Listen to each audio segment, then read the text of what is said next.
Praise, esteem, and honor to the Most High Yah by way of Yahushua HaMashiach. John 5:39. That's the direction I'll take first.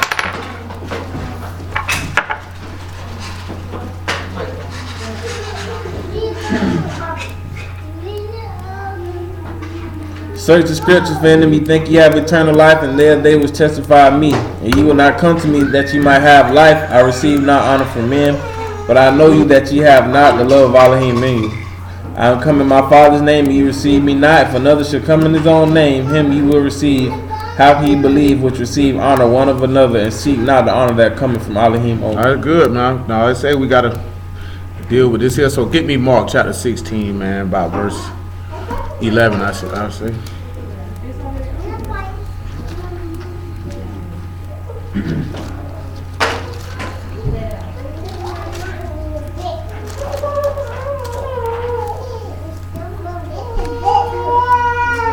It says, after that he appeared in another form unto two of them, and as they walked and went into the country, and when they went and told it unto the residue, neither believed they them. Yep. Afterwards he appeared unto the 11 as they sat at meat, and upbraided them with their unbelief and hardness of heart, because they believed not them which had seen him after he was risen. Go ahead. And he said unto them, go ye into all the world and preach the Basora unto every creature. Do what? Go and preach the Basora to every creature. And what up? And he that believeth, He that what? he that believeth, And what up? and is baptized, And is what? shall be saved. So that's the key point. So no, we're going to have to be able to go in the law and find this now, wouldn't we? We would have to be able to go in the law and find this. So let's go to Exodus chapter 12 and pick it up at about verse 5.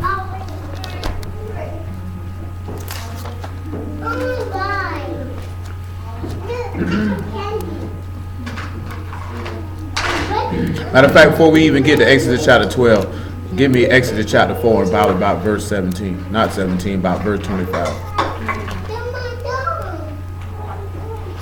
Exodus 4 and 25. Then Zipporah took a sharp stone and cut off the foreskin of her son, and cast it all at his feet. And he said, surely a bloody husband art thou to me. So he let him go. Then she said, a bloody husband thou art because of the circumcision. And Yahuwah said to Aaron, go into the wilderness to meet Moses. He go where? To the wilderness to meet Moses. What up? And he went and met him in the Mount of Elohim and kissed him. Go ahead. And Moses told Aaron all the words Yahuwah who had sent him, and all the signs which he had commanded him. And Moses and Aaron went and gathered together all the elders of the children of Yasharah. What they do? And Aaron spoke the words which Yahuwah had spoken unto Moses, and did the signs in the sight of the people. Go ahead. And the people believed. They what? They believed. They what? They believed. And what else? And when they heard that Yahuwah had visited the children of Yasharah, and that he had looked upon their affliction, then they bowed their heads and worshiped. So you notice that he preached the word to them and then they believed. That's what it said, right? Is that the same thing the master said? Now let's look at the next thing. Let's go to Exodus chapter 12, and now let's look at verse 5. See, the key thing, right, is Romans chapter 10 tells us that faith come by hearing, and hearing come by the word. So in order for those people to believe, they had to have heard something. You notice that a lot of people don't deal with that chapter in Exodus chapter 4. Before he started working all them plagues, a word was dropped on them on which they believed. He gave the word to Moses. Moses gave the word to Aaron. Aaron gave it to the elders, and then all of the people. And the people believed, or they professed that they believed. Then he worked the signs. Then came the sacrifice. And after the sacrifice came the last thing, which was the immersion. Go ahead. Exodus chapter 12. It said, and if the household be too little for the lamb, you said 4. No? 12 and 5. All right, let's make it sure. It said, your lamb shall be without blemish. Without what? Without blemish. What up? A male of the first year. Ye shall take it out from the sheep or from the goats, and ye shall keep it until the 14th day of the same month. Pause.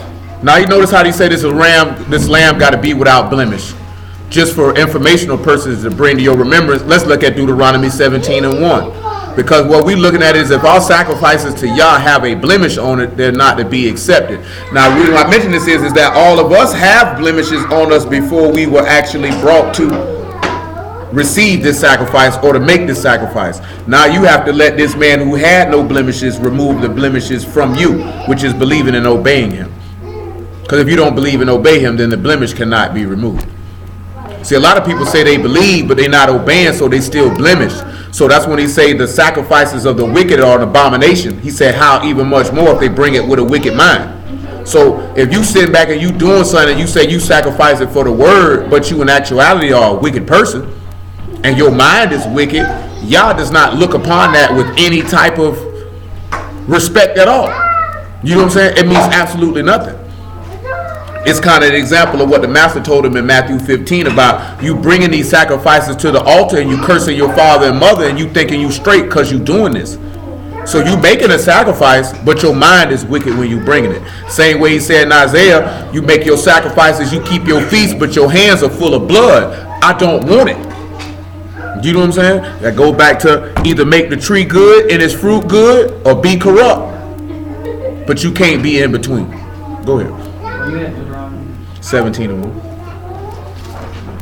It said, thou shalt not sacrifice unto Yahuwah thy Elohim any bullock. Any what? Any bullock. And what else? Or sheep. And what else? Wherein is a blemish. A what? A blemish. And what else? Or any evil favoredness. You can't bring that. You can't do that. You can't bring that to him with that. Go ahead. For that is an abomination. He hated. Unto Yahuwah thy Elohim. He hated. If there be found among That's you. good. He detests that.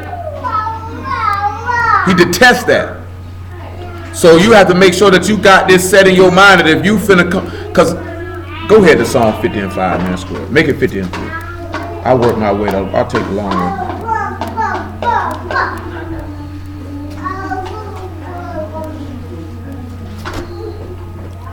Listen what he tell you.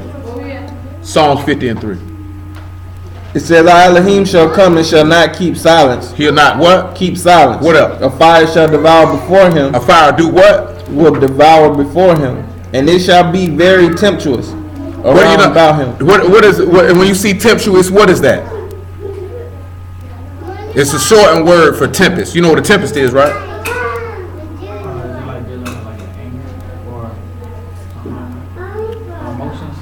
No. Pause. Give me Nahum chapter 1 and 1. I want you to see out the book what a tempest is. Because it's going to also, because you actually seen a natural phenomenon to where you could use to explain the parting of the Red Sea. And that's what a tempest is. Because what you just seen last week, or was that this week? That was this week, was an actual, literal, natural phenomenon that they could use scientifically to explain the parting of the Red Sea.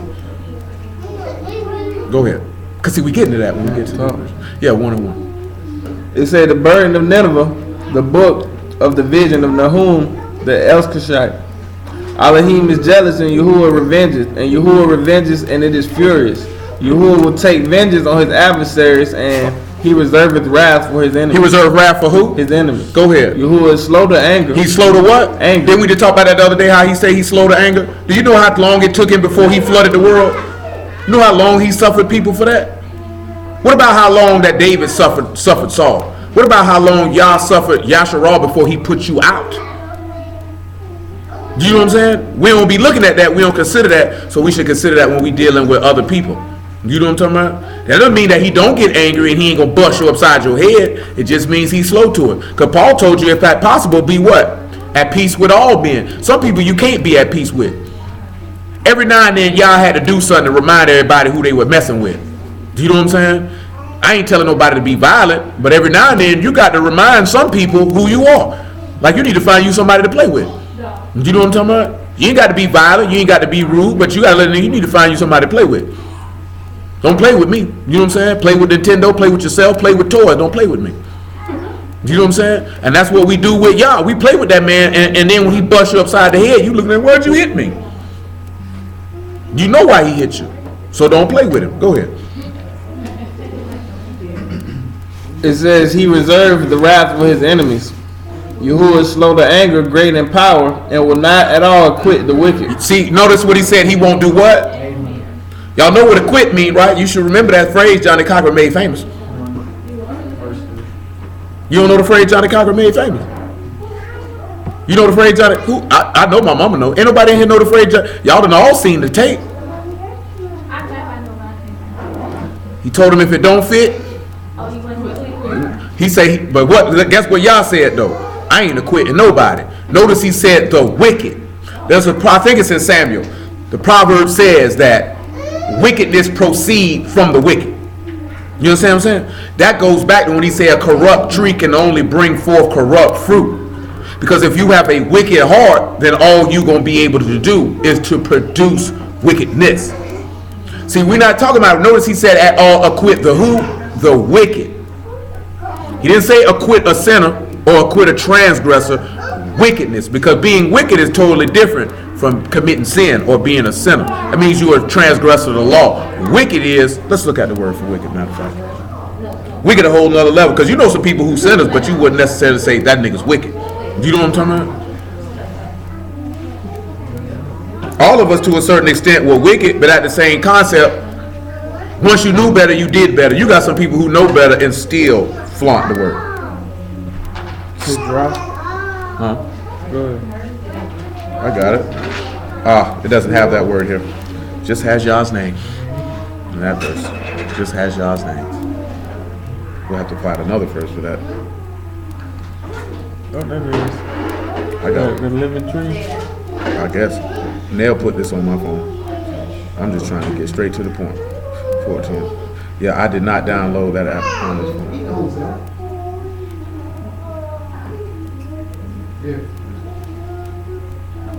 I think I missed that verse.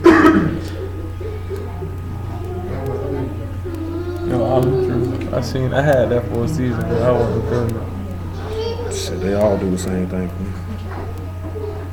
Let's see what we got for the word wicked. Here we using Genesis 13 and 13:4, and it's just raw. That's just somebody that's disagreeable. So when you look at somebody who is disagreeable, bad or unkind, let's just deal with just being disagreeable. What can we find out with something in the word where we can line up with somebody being wicked, being disagreeable? And it doesn't have to be it could be an out of epistle letter, because I got an epistle letter in my head. It's forth as being disagreeable. Huh? Well, let's look at Genesis 3 and 15, and let's see one of the first places about somebody being wicked, being disagreeable. Because if you wicked, you're meaning that you can never align yourself with the word ever. That's why I say it's a difference between being wicked and being a sinner. Being a transgressor. There's a little difference in that. Even though technically they could be seen as the same thing, they do have differences. Hello, Renee. Give me a hug. You won't have to explain that. Well, we have to pull all the words out. Because a transgressor is somebody... I didn't understand, but what you just said. Well, you got a transgressor. A transgressor is somebody who violates an ordinance. A sinner is someone who habitually violates ordinances. A wicked, you know what I'm saying? But see, they could be disagreeable to the law, but they may not have a wicked heart, so to speak, because they may not know. Like when he said the Gentiles, they were alienated through the ignorance that was in their mind. They did not know. So basically when it comes to your remembrance... Yeah, if you know and you continually to do so, then you wicked. You're a transgressor because you know. You know what I'm saying? See, you're going to go past like what Paul said, if I rebuild the things that I destroyed, I make myself a transgressor. You know what I'm talking about? Like with Satan, he knows. That's why he classified as wicked. Because you know. This is why he described, that's why he said the men of Sodom are wicked. Because you niggas know you ain't had no business, because that was Genesis 13 and 13. You know you ain't had no business going to nobody's booty hole and sleeping with people's wives and doing all this stuff you were doing. You knew. You know what I'm saying? Like when we'll look at that too. Before you knew, you were wicked by your actions, but he may just look at you as you a sinner. Because he say he had mercy on sinners. But he say he don't acquit the wicked. So if we a sinner, but we also wicked, that means there's no forgiveness for us. Because I would have just said right in Nahum, right? He said he don't acquit the wicked, which means I don't forgive you. I'm not going to pardon that transgression. But he said I came to save sinners. You know what I'm saying? Because there is a difference. Like, you know, he very rarely called the scribes and Pharisees sinners. He called them wicked. Called them generation of vipers and snakes. Because you know it. You know what you're doing. You know what I'm saying? That's why he say he that saith he sees, his sin is gone. But he that saith I see not, or he say he that say I see not, you'll say your sin is forgiven. He say, but if he say if you see it, your sin remain, because you know what you're doing. You know what you're doing. You know what I'm saying? You know the word and you go do something, you knew what you were doing. So that is a wicked act because you know better and you choose not to do better. a conscious decision and choice. You know what I'm saying? When you turn around and you didn't know, like all Yasharal knew, like certain things, boom, boom, boom. What made it bad is because, like he mentioned in Malachi, the priests were failing the people. The kings were failing the people. This is why he said the people who lead you cause you to err, because they were not being instructed properly. As we done seen, we're looking at all these kings. They were putting down the real Levites, setting up their own priests, doing all these things. So therefore, it's a trickle-down effect, and it causes the people to be sinners and not necessarily wicked because they didn't know. We seen that with Josiah, how the people reacted when they heard the curse of the law and what was going to fall on them. They had no idea. They had no idea because they were not being instructed. It is a common misconception that we just had harmony and all these people were teaching the law and we were walking in the law all these years and we were not. Clearly, by looking at the historical records was left in the script, we were not doing that. Because the leaders of the people were not holding men accountable. The people who had to be able to instruct the people, it started with the kings and the priests. And they were not doing what they were supposed to be doing. You know what I'm saying? Oh man, I forgot to plug the doggone thing. So you know what ends up happening? Everybody in disarray.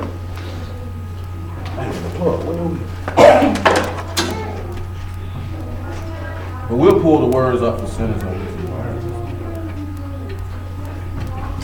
Go ahead, what I got you? Genesis 3 and 15. Go ahead. It said, and I will put enmity between thee and the woman, and between thy seed and her seed, it shall bruise thy head. So now you say that's enmity. They can't agree. They're going to be disagreeable. Sinners and the righteous will always be in contention. They're not going to agree. You know what I'm saying? And we're going to be dealing that when we deal with oneness. Because if a person is righteous, then you should be able to agree with another righteous person. I don't care what you got going on. If two people claiming that they servants of Yahuwah and they button heads, somebody is not righteous. You know what I'm saying? Somebody's not righteous because the book say it's enmity between who? The woman's seed and the serpent seed. How can there be hatred between two servants of Yahuwah? That's going to be impossible. You know what I'm saying? That should not happen. Were there disagreements in the book? It said, yeah, Barnabas and Paul had a contention so strong that they stopped preaching together. But it wasn't no beef though. There wasn't no hatred. It was just hate. And all it was behind is because Paul wanted to take somebody who Barnabas didn't want to take. That's all it really was about. It wasn't no doctrinal issue. It wasn't no personal issue. Paul wanted to take Luke, and Barnabas like, no, leave that nigga home. Paul like, no, I ain't leaving him home. Well, he say, well, shoot, I'm finna go over here then.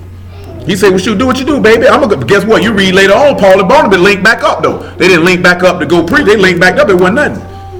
You know what I'm saying? Paul went and straightened Peter to his face. It wasn't no beef. He said, Peter, boy, you know you're wrong for that. He said, you know what? You're right. Cool.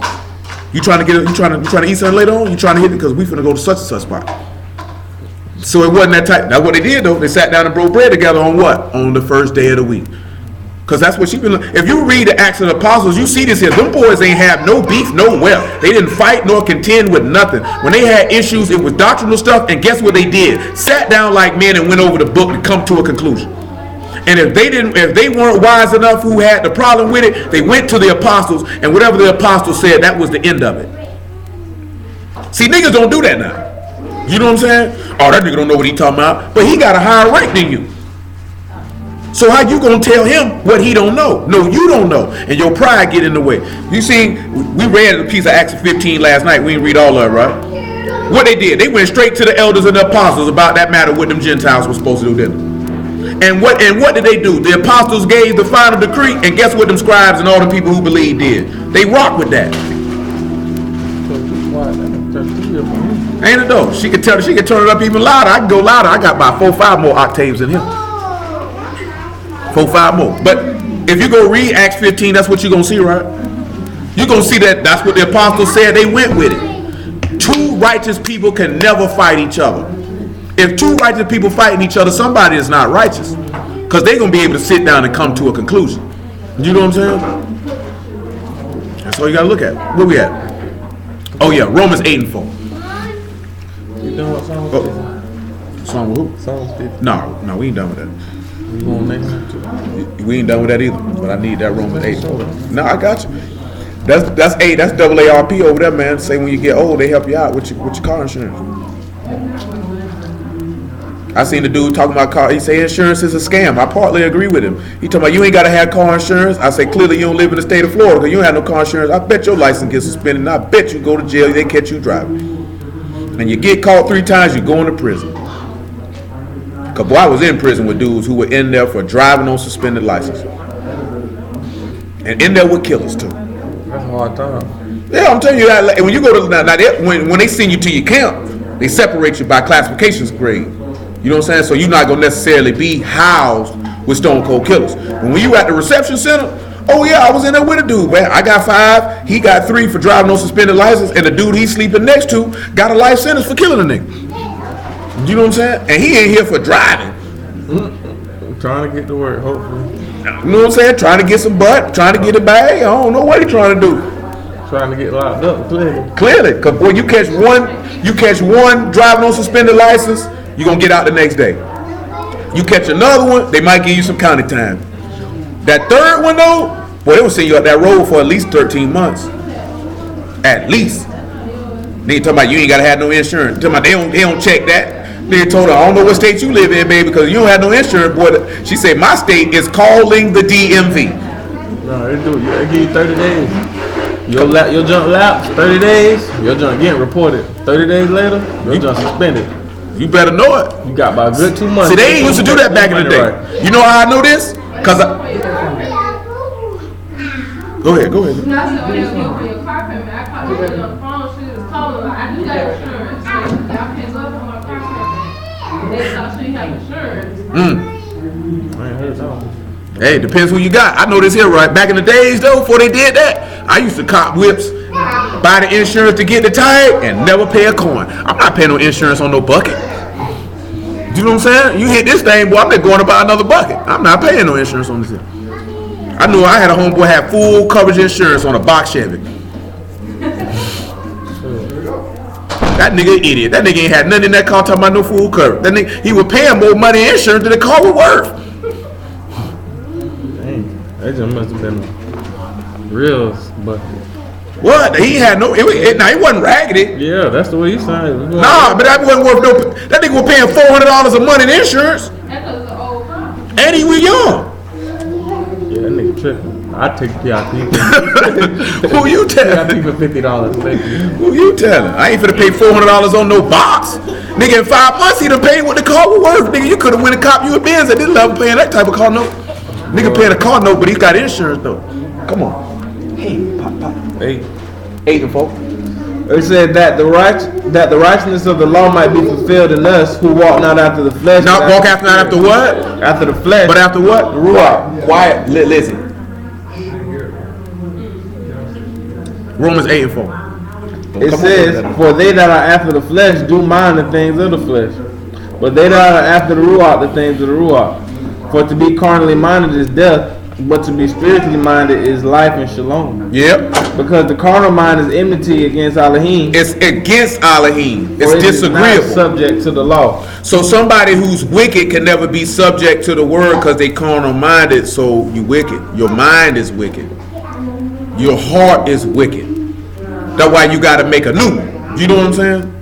Now let's see. Let me sign up. Go to Psalms 104 and 35, and let's look at the word for sinner. We still holding Nahum chapter 1 and Psalm 50. You hold Exodus 12. We ain't done with that either. We got a lot. It makes sense. And we got the word sinner here and wicked. When we look at the word sinner in this verse in Psalms 104 and 35 is kata, and it's somebody who is exposed to condemnation or someone who is an offender. So when you are a sinner, you are someone who offends Elohim. But in the same chapter, he gonna read the whole verse in a second. And then you got wicked in this verse as well, and that's Rasha, and that's someone who is hostile towards Elohim or a wicked criminal. Go ahead and read the verse. It says, let the sinners be consumed out of the earth, and let the wicked be no more. Baruch thou, O Yahuwah, O my soul, hallelujah. Do you see the difference between what a sinner is and what a wicked person is? That's a drastic difference when you see that a sinner is somebody who's considered to be a criminal or basically a rebel. Versus a sinner is someone who is an offender. It's a difference because why we know he had mercy on who? Sinners, but he said he won't acquit who? The wicked. Because guess what? Ahab was wicked, and when Ahab repented, did he acquit him? He didn't. When we say acquit, because we know he gonna still punish you for your sin. He did not put away Ahab's sin. Like David committed a sin worthy of death. Did he kill him? No, he forgave him. You know what I'm talking about? And put that sin away. Matter of fact, what is that? 2 Samuel 13. Read it for them so they can see it. Because this is leading to what immersion is for. Immersion is for sinners. It's not for the wicked. Because that's two totally different people. Because it's two totally different mind states.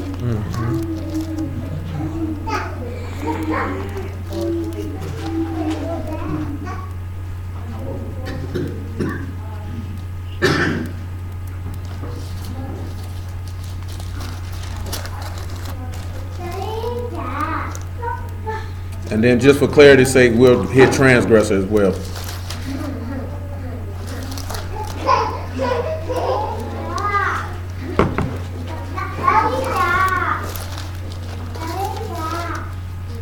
So somebody like this here, right? So that's what like when you say a nigga wicked, like you really know what you doing. You really know what you doing. You are a rebel. You know the word, you're rebelling against it. And that's why you can see that carnal mind is the evidence of a wicked mind, because it's going to rebel against what is right. Is it 2 Samuel? Yeah, I think it's 2 Samuel 13. If it ain't 13, it's chapter 12. 2 Samuel 12, give me verse 7. It says, and Nathan said to David, thou art that man, thus Yahuwah Elohim of Yasharal, I anointed thee king over Yasharal and delivered thee out of the hand of Saul. I gave thee thy master's house and thy master's wives into thy bosom, and gave thee in the house of Yasharal and Yehuda. And if that had been too little, I would have moreover have given thee such and such things. Wherefore hast thou despised the commandment of Yahuwah to do evil in his sight? Thou hast killed Uriah the Hittite with the sword, and hast taken his wife to be thy wife, and hast slain him with the sword of the children of Ammon. Now therefore the sword shall never depart from thy house, because thou hast despised me, and hast taken the wife of Uriah the Hittite to be thy wife. Go ahead. Thus says Yahuwah, behold, I will raise up evil against thee out of thine own house, and I will take thy wives before thine eyes, and give them unto thy neighbor, and he shall lie with thy wives in the sight of his son. Go ahead.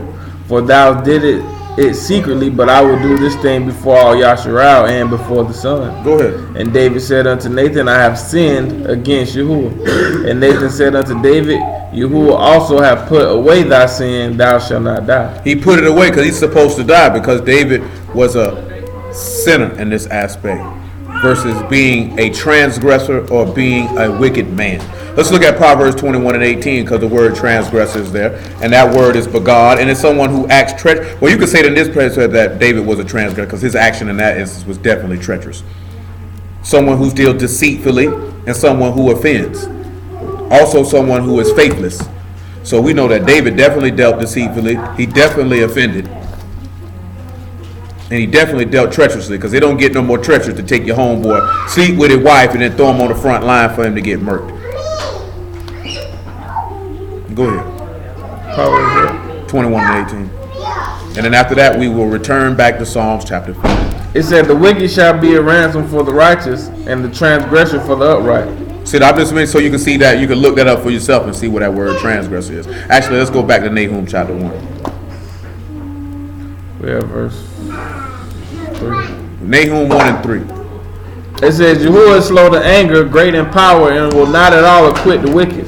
And Yahuwah hath his way in the whirlwind. He have his way in the what? The whirlwind and the storm. And what else? And the clouds are the dust of his feet.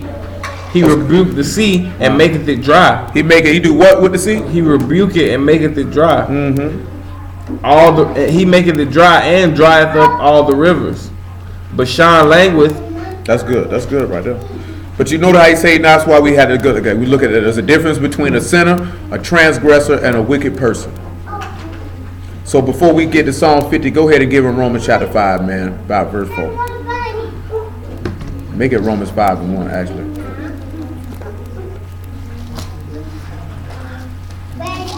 That's why the master said, I didn't come to call the righteous, but sinners unto repentance. Because you're an offender. That's why James wrote in his epistle, he said, if you break one law, you offend in them all.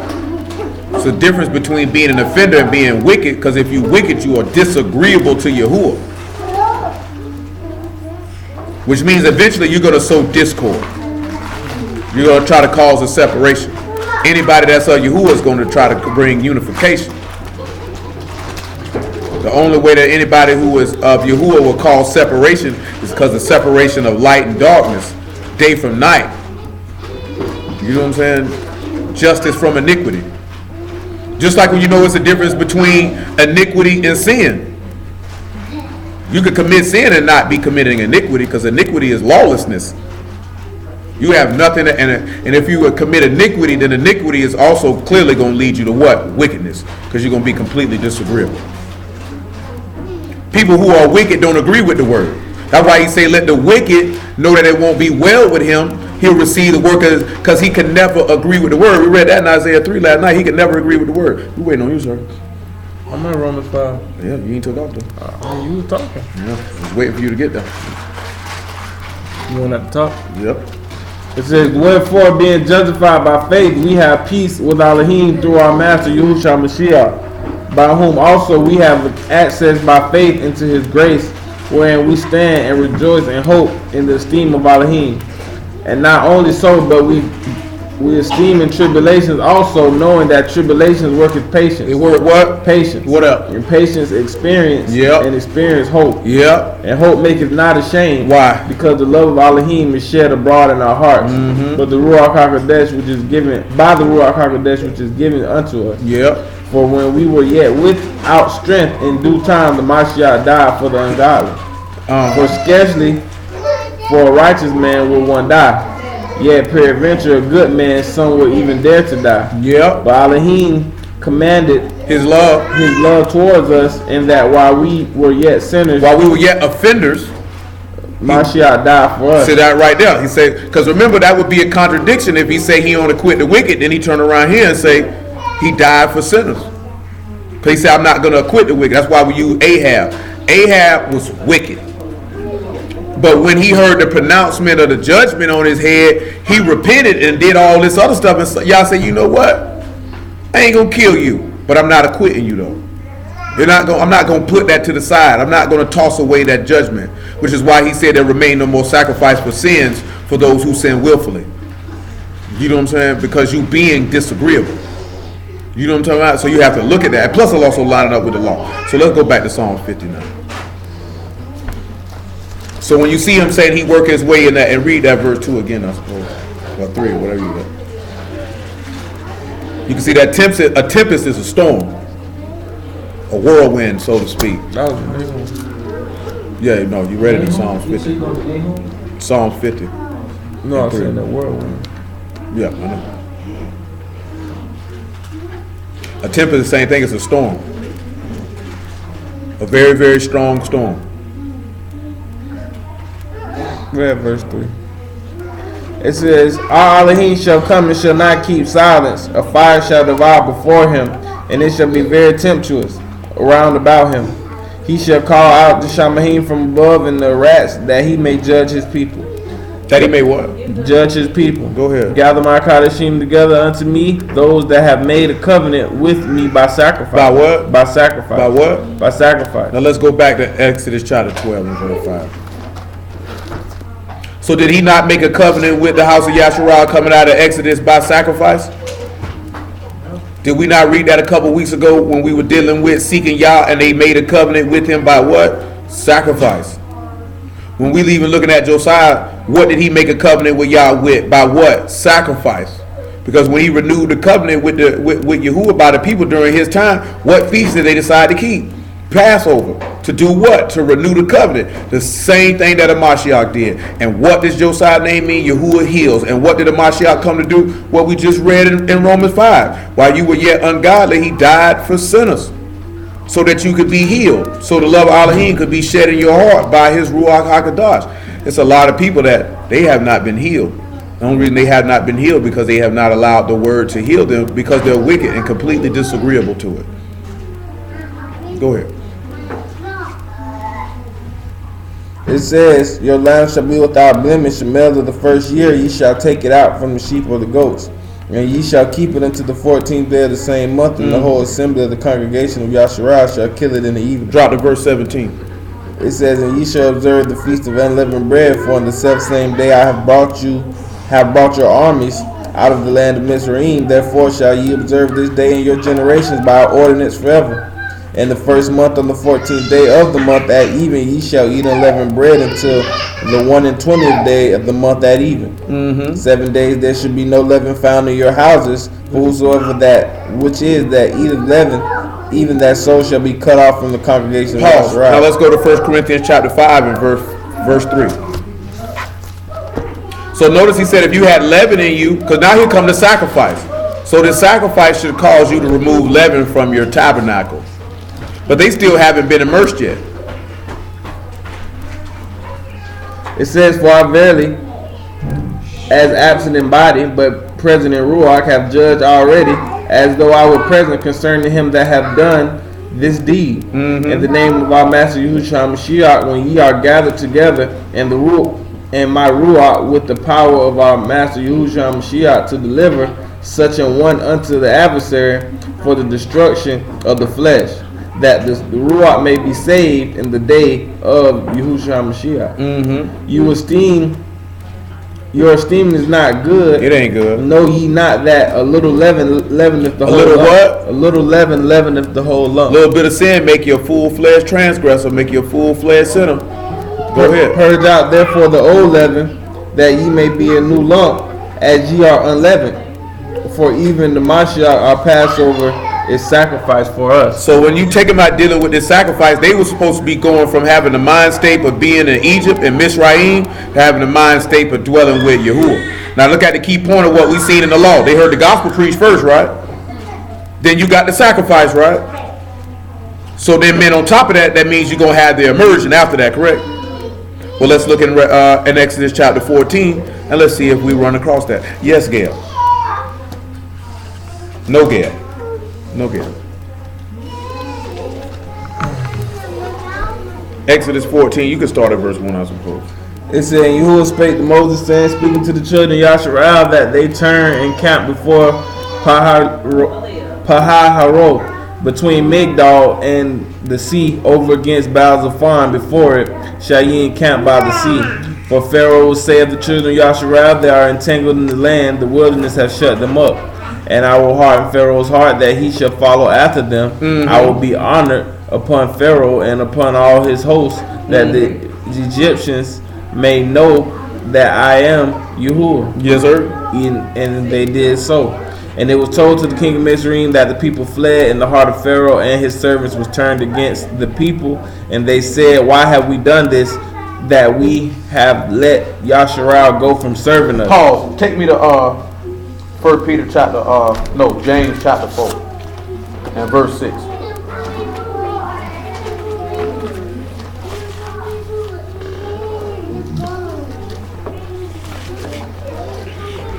Notice that he told them to flee from Pharaoh, right? To hid it from him, right? That's what he told them to do, right? That's what they were doing, right? I just want y'all to look at that for a moment. Because what did we read last night in Proverbs 9, right? It told you to do what? Forsake the foolish and live. This is what is this lead. Let that go, Gail. Let it go, Gail.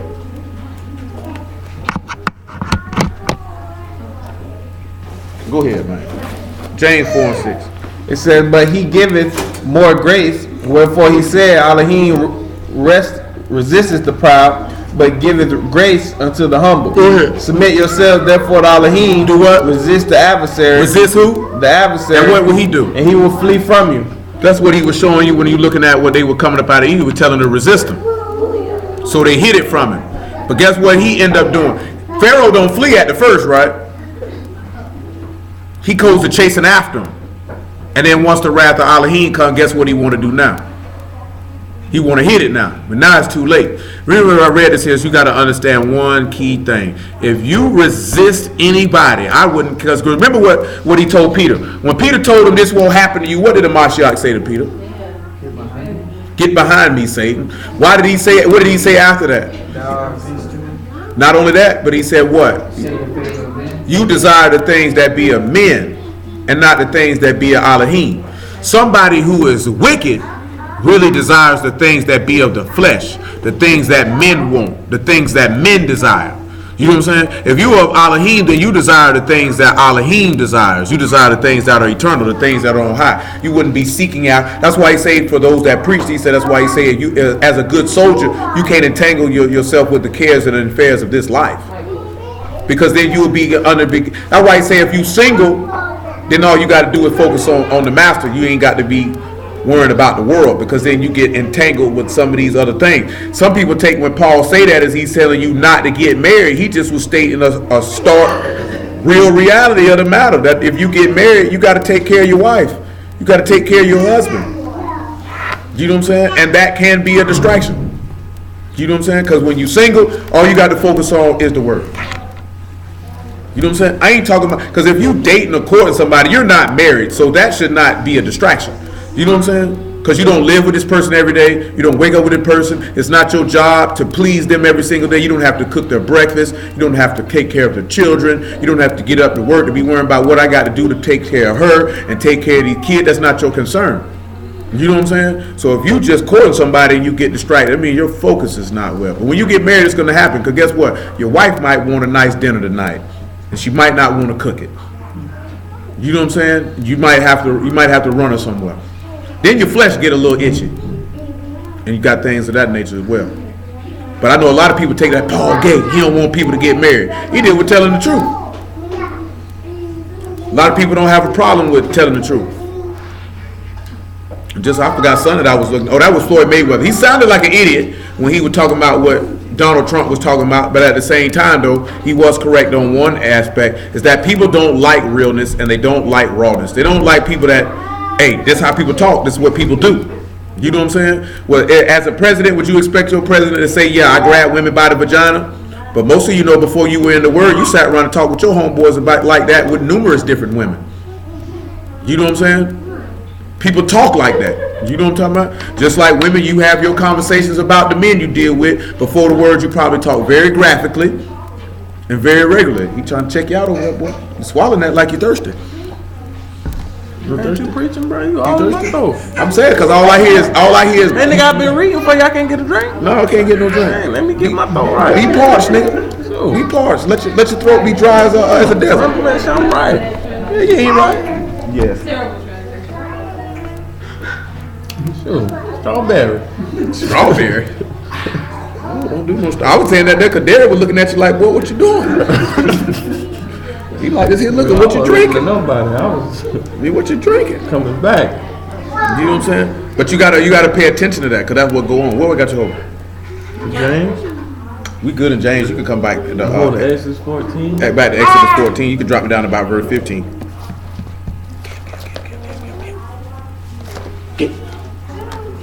Exodus 14 and 15.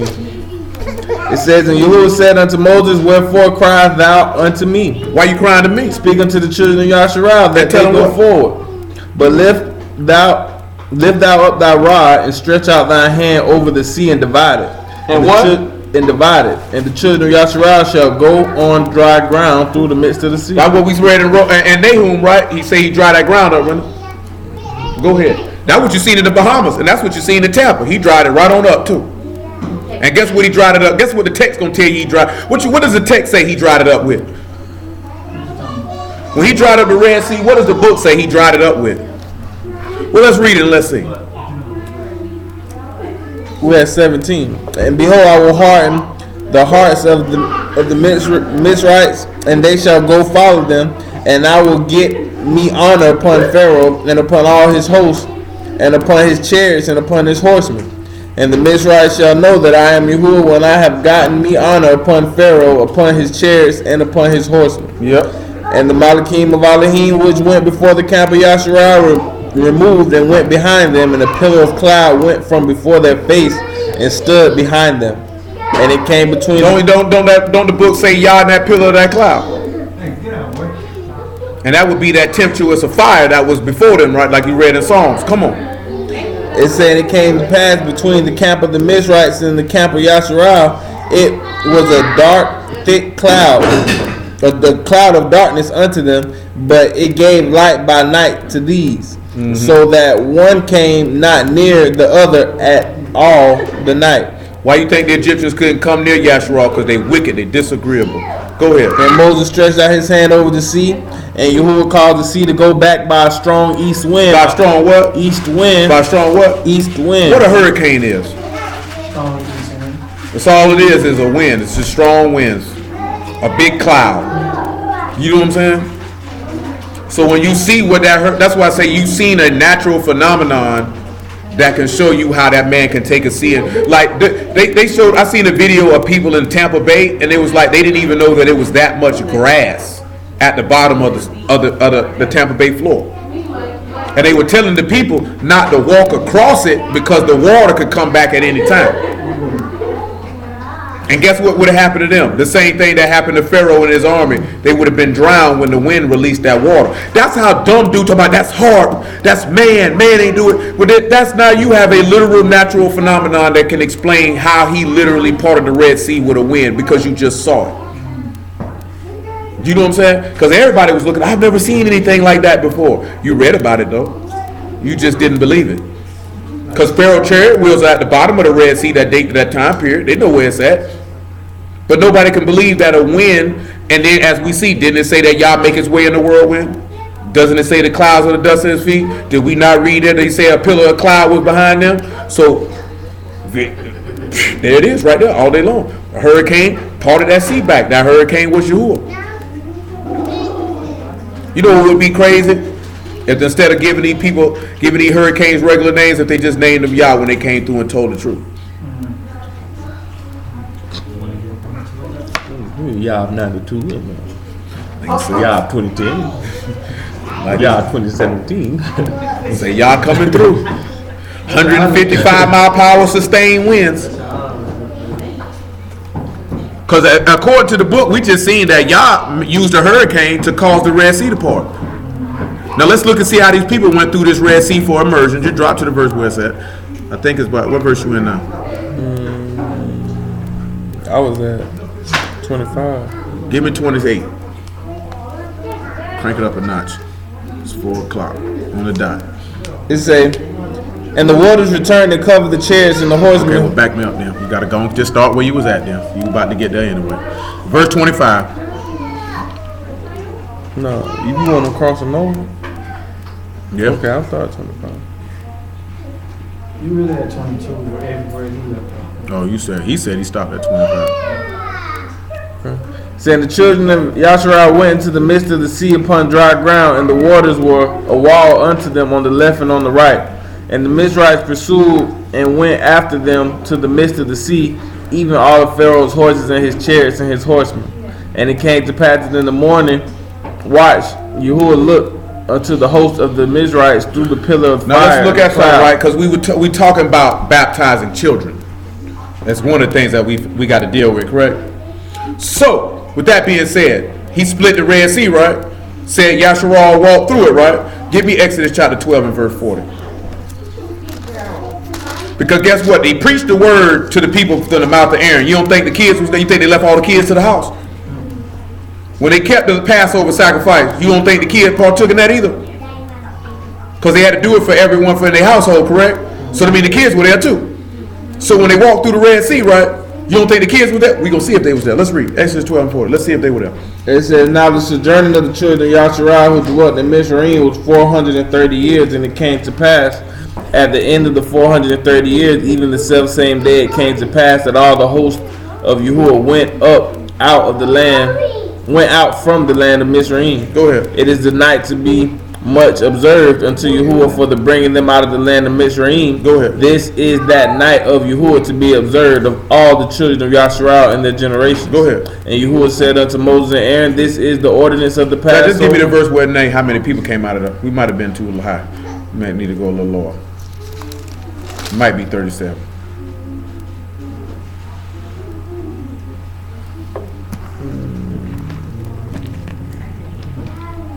Yeah, it's right here. We at 36. It Come said, on. Yahuwah gave the people favor in the sight of the Mizrahites, so that they lent unto them such things as they required, and they spoiled the Egyptians. Yep. And the children of Yasharal sojourned from Ramses to Succoth, about 600,000 on foot that were men, besides children. Besides who? Children. Didn't it say all Yasharal left that night? So that means all Yasharal left and went through that Red Sea, the kids and all.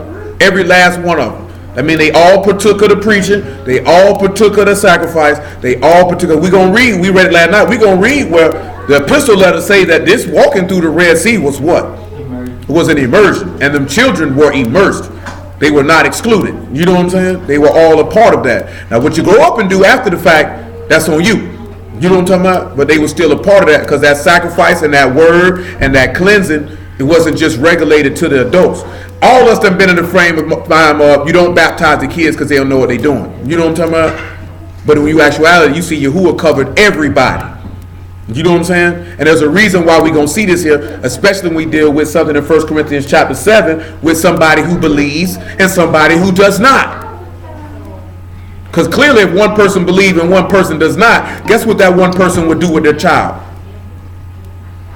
They would baptize them.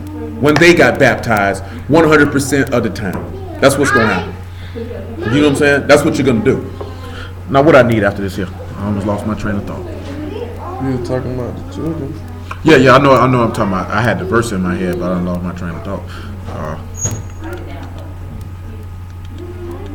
We'll get back to Leviticus 27, what I want to work with on that. Let's go to Acts chapter. Yes, ma'am. We have a question back. So, okay, if they get baptized and then go out the way as they get older and they come back, they can't get baptized again? Yeah, you just got. We're gonna get to all that. I mean, when they get older, they may choose to walk away from the word. Or what if they That's what she said. Yeah, I mean, but that was the same token with them that came up out the wilderness. They all, that's what it was, Deuteronomy 29. They just attached to that covenant. If they're straight out of that covenant, it wouldn't be no different than somebody who was an adult and did it. Because if we do that, we saying that the kids are not a part of the covenant. We know they're a part of the covenant. And what we seeing when we came up out of Egypt is you seeing that he made them a part of the covenant. He didn't just say it was for the adults and the kids were excluded. Because if that's the case, the kids couldn't have partook in the Passover sacrifice either. And he tells us, we didn't read it in Exodus 12, to tell your children when they say, why do we do this? This is why we do it. The same way on the Day of Atonement, he said all souls were to fast. You know what I'm saying? So why they don't drink the cup of baptism? Would they be able to drink after they get the money? Yeah, they can. I mean, most of the time people just don't pass it, don't give it to the kids. No, I'm just saying. No, it's just most of the time you don't get it to them. I'm just saying. Like even with the bread, but when we look in the law, you don't think them people wasn't sitting there eating unleavened bread? You think they say, no, son, you can't have none of this. I mean, let's just be honest with it. If we look at the original Passover, it's symbolic of Hamashiach's death. You know? Yeah, I feel you. I'm just You know- saying, since if they're going to get immersed, that means next Passover. Yeah, go. Hey, little wine ain't gonna hurt them children. Yeah. They drink grape juice every day. That's all they always be screaming because they eat the unleavened bread anyway. Yeah, that's all. You know what I'm talking about? So them supping on a little grape juice ain't gonna hurt them because that's all any of them ask for. Isaiah stay asking for a juice box. I want a juice box. You should hear how he say cereal bar. It is hilarious. I tried to get him to say it. He won't do it though. You know, man, Chevy. Come on, man. Deuteronomy 29 and 4.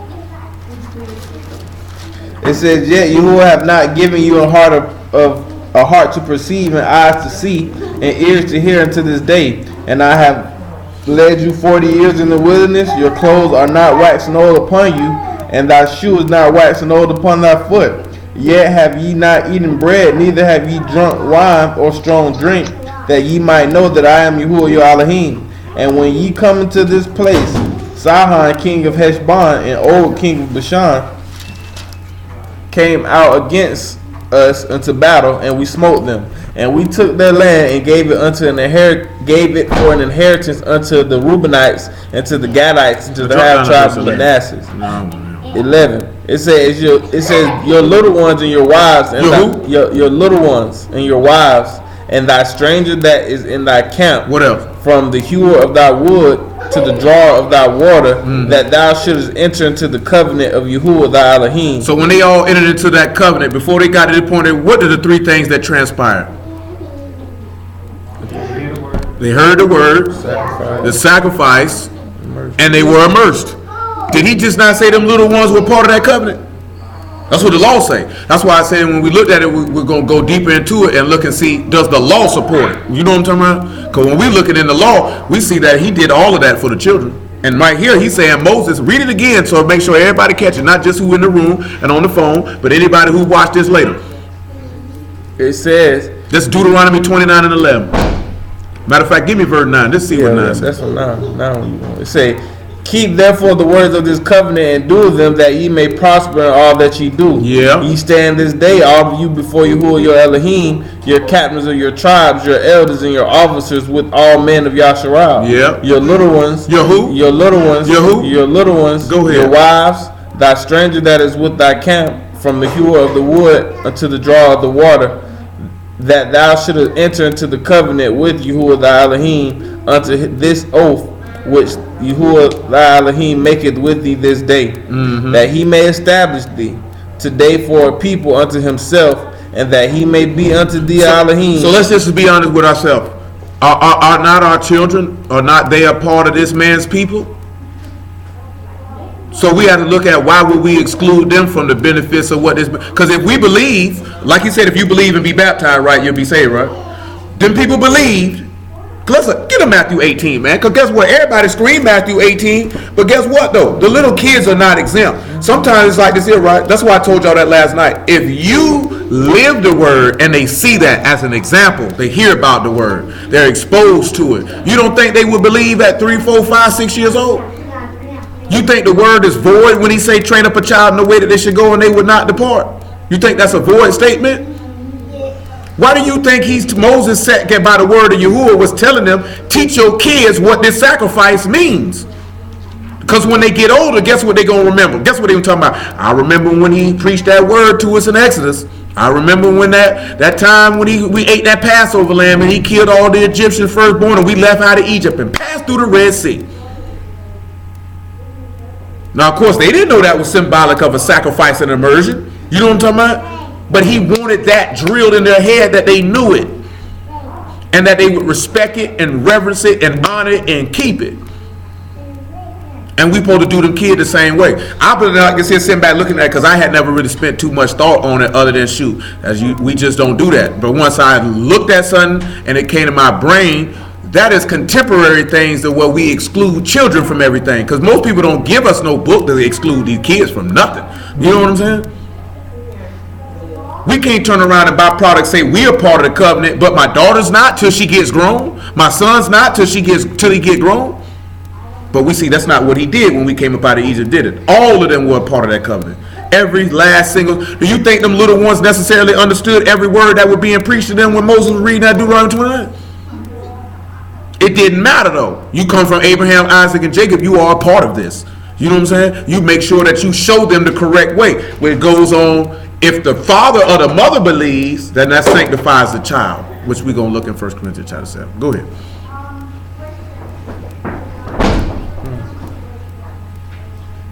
Um, 18:10. Where you at? Matthew 18. Oh yeah, I'm back. 18:1. Tell me what 18:1 says. It said, at the same time came the disciples to Yahushua, saying, who was greater in the kingdom of Shamayim? What did he say? And Yahushua called a little child unto him and set him in the midst of them, and said, verily I say unto you, except ye be converted and become as little children, ye shall not enter to the kingdom of Shamayim. Why do you think he said that? Why do you, in the law, there's a reason why he said this. Why do you think he said this? He said, unless you become as a little child, you will not enter into the kingdom of Shamayim. There is a reason for this in the law. Where and why?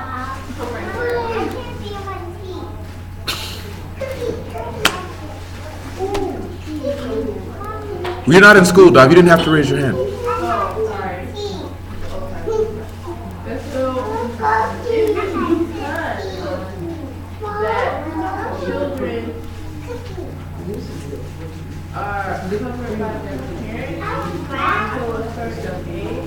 No, that's not book. There's nowhere in the book where say a child is covered by their parents to a certain age. That is strictly an old wives' tale, so to speak. You know, it's not. It ain't humility either. There's a specific. Read that again. I'm talking about. It's a script in the law that why he says this. It says, "Verily I say unto you, except ye be converted and become as little children." As a what? As a little children. What else? Ye shall not enter to the kingdom. Where can you get that from in the law? Give me Numbers chapter 14 and verse 20. Go ahead, Stanley. Oh, no, I was gonna say Exodus. Give me Numbers chapter 14, verse 20. Make it 16. Tell me what verse 15 says, because 15 in my head.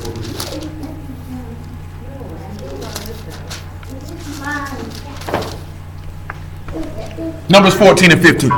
It says, "Now if thou shalt kill all this people as one man," If you should do what? kill all this people as one man, Now we already read that in Romans where he say he killed one man for the sake of the people. Come on. then the nations which have heard the fame of thee will speak, saying, Because Yahuwah was not able to bring this people unto the land which he swore unto them, therefore he has slain them in the wilderness. And now I beseech thee, let the power of my master be great, or the power of Yahuwah be great, according to as thou hast spoken, saying, Yahuwah is long suffering and of great mercy. He's of what? Long suffering And and what of else great is mercy and forgiving. And he's what? Forgiving iniquity and transgression. No, look what he said he forgive.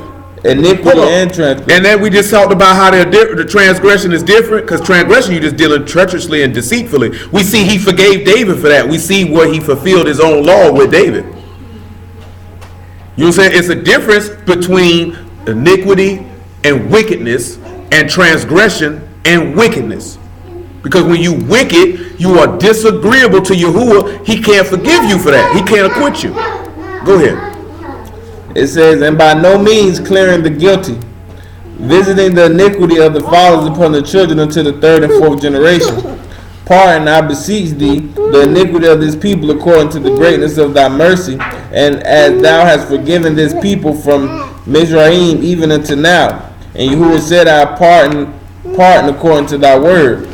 But as truly as I live, all the earth shall be filled with esteem of Yahuwah, because all those men which have seen my esteem and my miracles which I did in Mizraim in the wilderness, and have tempted me now these 10 times, and have not hearkened unto my voice, surely they shall not see the land which I swore unto their fathers, neither shall any of them that provoke me see it.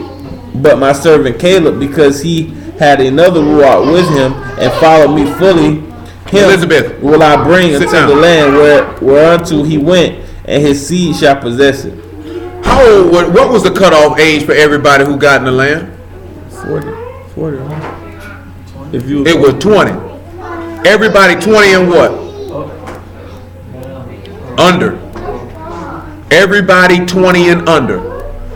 Does that not line up with what he said? He said, you won't. Did anybody 20 and up enter into that kingdom? Was not Caleb and Yahushua son of Nun, were they not young men? This is why he's telling you this. This is why we let you know that that's why you can't exclude the children from these certain things, because they were the only ones who got the kingdom. Nobody grown got it. You know what I'm talking about? He cut all the grown people off. He said, we're going to walk around here for 40 years and cut you niggas off. You know why? Because the children were more apt and accessible to receive it. Because they were already humble from being under the authority of their parents. You know what I'm talking about? You big grown rusty niggas think you grown and you can do what you want to do. You know what I'm talking about? That's what I'm saying. There's a basis in the law why he made that statement. Because he said, unless you become as a little child, you can't get in. Who was the most humblest one out the whole group? He called them by name. Yahushua son of Nun and Caleb. You know what I'm talking about? Everybody 20 and under got in, right? You stepped on her hand, Lizzie. She okay though. I want the verse where it say 20 and under. I can't. That ain't where it's at. It ain't in that chapter. I thought it was. Like number 6 or 7. I'm gonna get it.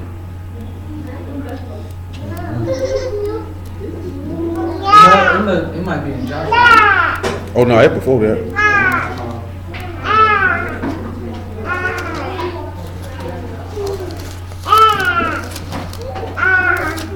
What are you talking about, Gail?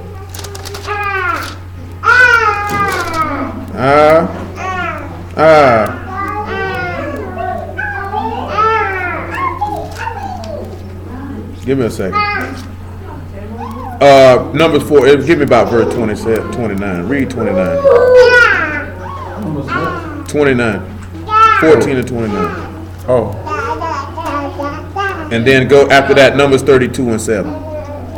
You said 14 and 29? Yep. It says, your carcasses shall fall in this wilderness, and all that were numbered of you according to your whole number from 20 years old and upward, which have murmured against me. Doubtless ye shall not come into the land concerning which I swear to make you dwell therein. So he just told you who wouldn't get there, right? Now let's look at Numbers 32 and 7.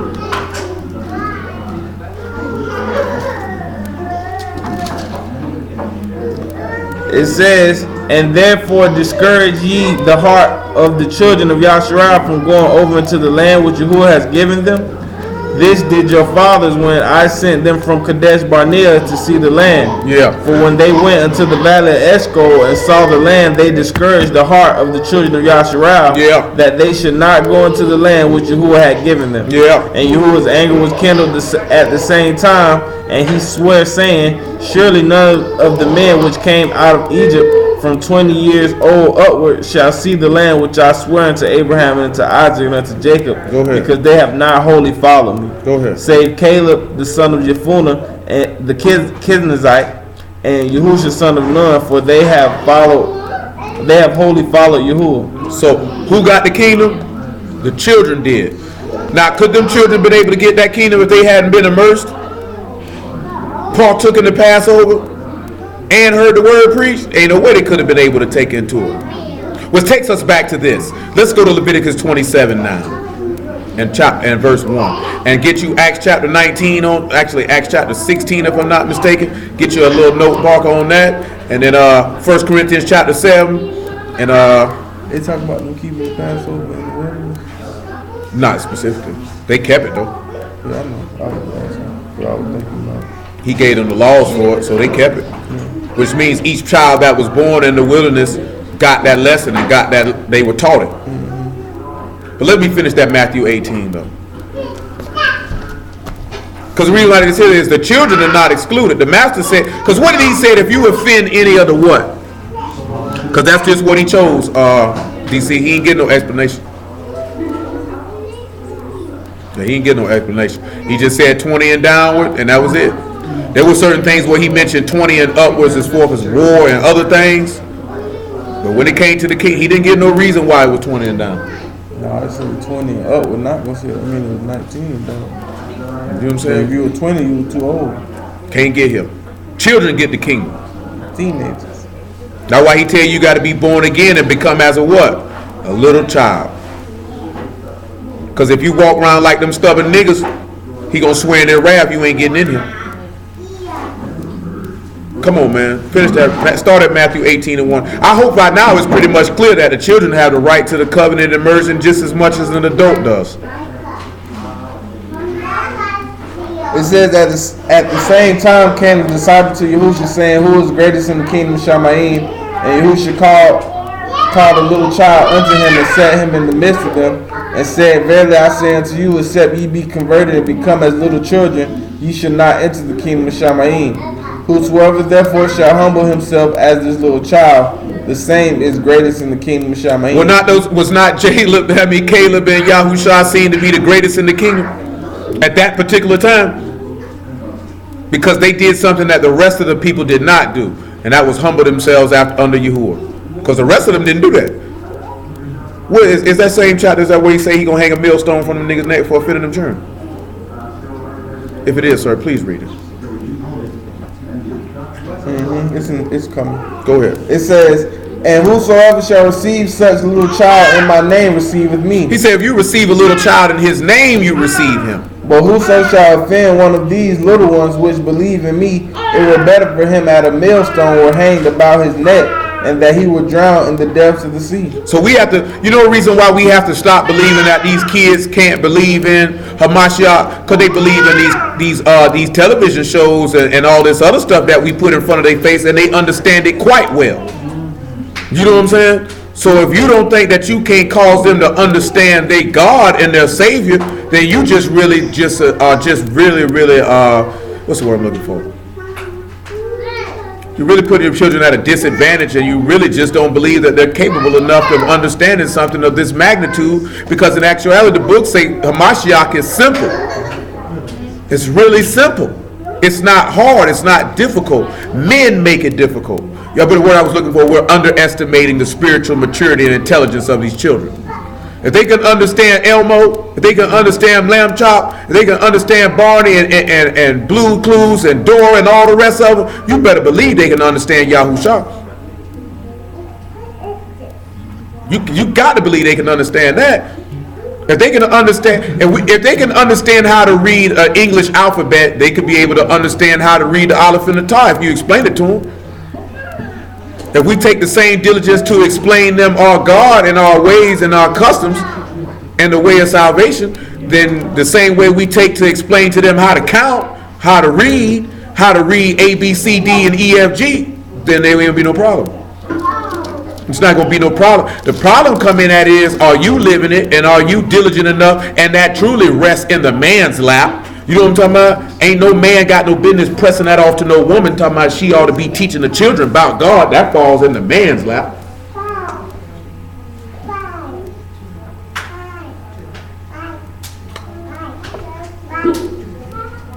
And they'll catch it. Because guess what? Just like he mentioned, you think them children wasn't there every Shabbat? You think they wasn't there? You think when that man told you when they told them to gather up on the mountain, Exodus chapter 20, you think they left the kids at the tent? They were right there with them. Do you think the law says in vain to teach this to your children? That's what made me. That's why I asked you that, because I was thinking about when them boys came down from the mountain. Them jits seen that, boy. Them jits seen that. He said, "What if she a widow?" That's what the men are for. That's why if your woman's a widow and she attached to a body of believers, that's what the men are supposed to do. If this woman ain't got no husband and she got children, then the men in the country, they supposed to teach them children. It ain't just because that woman can't teach the word. Now she's sinning. You can't put somebody in sin because you feel like, well, they gotta learn it. You know what I'm saying? Now what benefit or profit of that? You doing evil, thinking good gonna come out of it. So early you teaching them to transgress. And we can't do that. You know what I'm saying? But I'm just letting it be known, that's the man, as a man, that is your job to teach your children about Yahuwah. You know what I'm saying? We ain't even talking about it going through no deep, detailed lessons and expounding on this and expounding on that. But they supposed to know who their God is. They supposed to know what Passover is. They supposed to know what Tabernacles is. They supposed to know that. Dov, you don't have to raise your hand.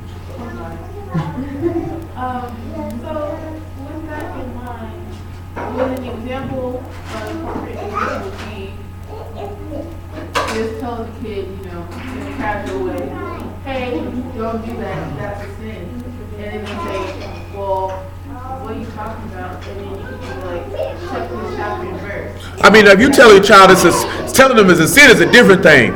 Boy, it's a sin to lie. Our God don't like that. You know what I'm saying? Keep it that simple. You keep it that simple. You don't. Let me tell you this here. You never correct casually. Because when you correct casually, you'll have a casually obedient child. You know what I'm saying? I'm serious though. It's just funny how you said that. Yeah, never correct casually. That's how white people do. Yeah, like Tommy. We don't take cookies. You don't steal. Get what Tommy say? When you turn your back, ho, I'ma steal a note. Straight up. You know what I'm talking about? Gonna be feeling like Stewie. You desperate. I hate this wretched little woman. I'ma kill her. You know what I'm talking about? Do it like this here. But she casually corrected. She casually corrected. You know what I'm talking about? Black people don't casually correct. You know what I'm saying? Black like this here, like my homie put this. No, more often than not. Some casual correction. We definitely all do know some. That be though. Yeah, we definitely all do. We definitely know some black people that correct like white people. You know what I'm saying? But it's just like this here, right? My homegirl had put this meme up, right? You know how black people go to the extreme. Nigga say you can wash these dishes or you can get the blank up out of my house. See, white people don't do that. See, black people go all the way overboard. You don't clean their room, I'm gonna put you out. You know you're not gonna put this nigga out, he don't clean his room. You know what I'm talking about? But we got to go overboard. I got to make you believe I'm gonna put you out. I have to make you believe that if I beat you, that I'm gonna beat you to the point of death. When in actuality, I'm not even gonna strike you that hard. I may not even hit you. Because a lot of black parents just threaten. But they really ain't gonna do nothing. You know what I'm talking about? It gotta be both. Yeah, even if you threaten and you don't hit them, is the point that they gotta know. It's, but see, because mainly because you did it a couple times where that thrashing was so severe, so that when you come through and be like, they don't want to feel that. That whooping could have been 10 years ago. They still had nightmares about it because they believe you're gonna do it. See, that's the difference. See, black people, I want to, because we don't really be wanting to beat these children. We will beat you, but I want you to believe that I will beat you. As long as I can cause you to believe that I will rain my wrath upon you, and you believe it, we good. Yeah. We good. You know what I'm saying? That's the objective. Because if I have to constantly beat you, I got me a hellion. I'm finna put you out my house. Yeah. That means you ain't doing nothing good. Your kid is terrible. Your kid is terrible. He just refused to obey. Because guess what? Because the law speak about that. I got a son. He gluttonous. He won't listen. Bam! Stone that nigga. I'm talking about. You didn't know that was in there, did you? What? She frightened. You didn't know that? Some of y'all would have been got stoned. I told you stop climbing out that window. You steady climbing. You look like you used to climb out of windows. Yeah, you look like you used to sneak out the house. You had the burglar bar key though. You got up out of there. Keep burglars out. So the burglar bar see the burglar bar. That's what you. If you want to keep your daughter hot behind in the house, put a burglar bar on her window. See, he climbing up out of there. And on the front door. On the front door. You gonna hear that burglar bar? You gonna hear that burglar bar though? Burglar bar, nigga. She be like this here. We gotta go get her. She done run it out there. Don't stink it behind. Somebody get some. We gonna cool her stinking, but she gonna take a cold shower when she get back. Hot in the tail. You know what I'm talking about? Chasing after the little boys. Henry. Oh, that ain't no plug. Hey, Henry. Come on, man. Where we was at? We finished with Matthew 18, right? What I said I wanted, man. Yeah, Acts 16.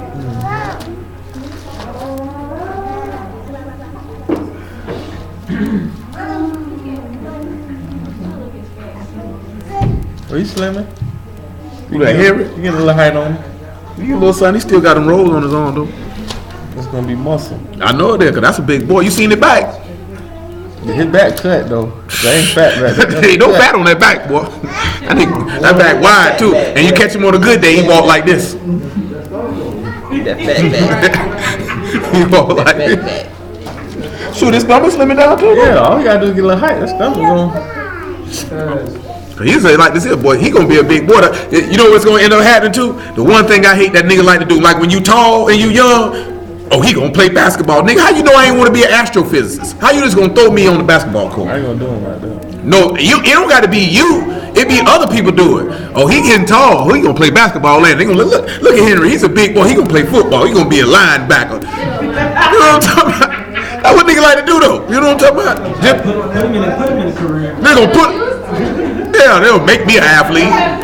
Cause we so poor. You know what I'm saying? How you ain't know I want to be a Fortune 500 CEO, nigga? You know what I'm talking about? Create my own company from the ground up. You just gonna make me be an offensive tackle? How about maybe I want to run the ball?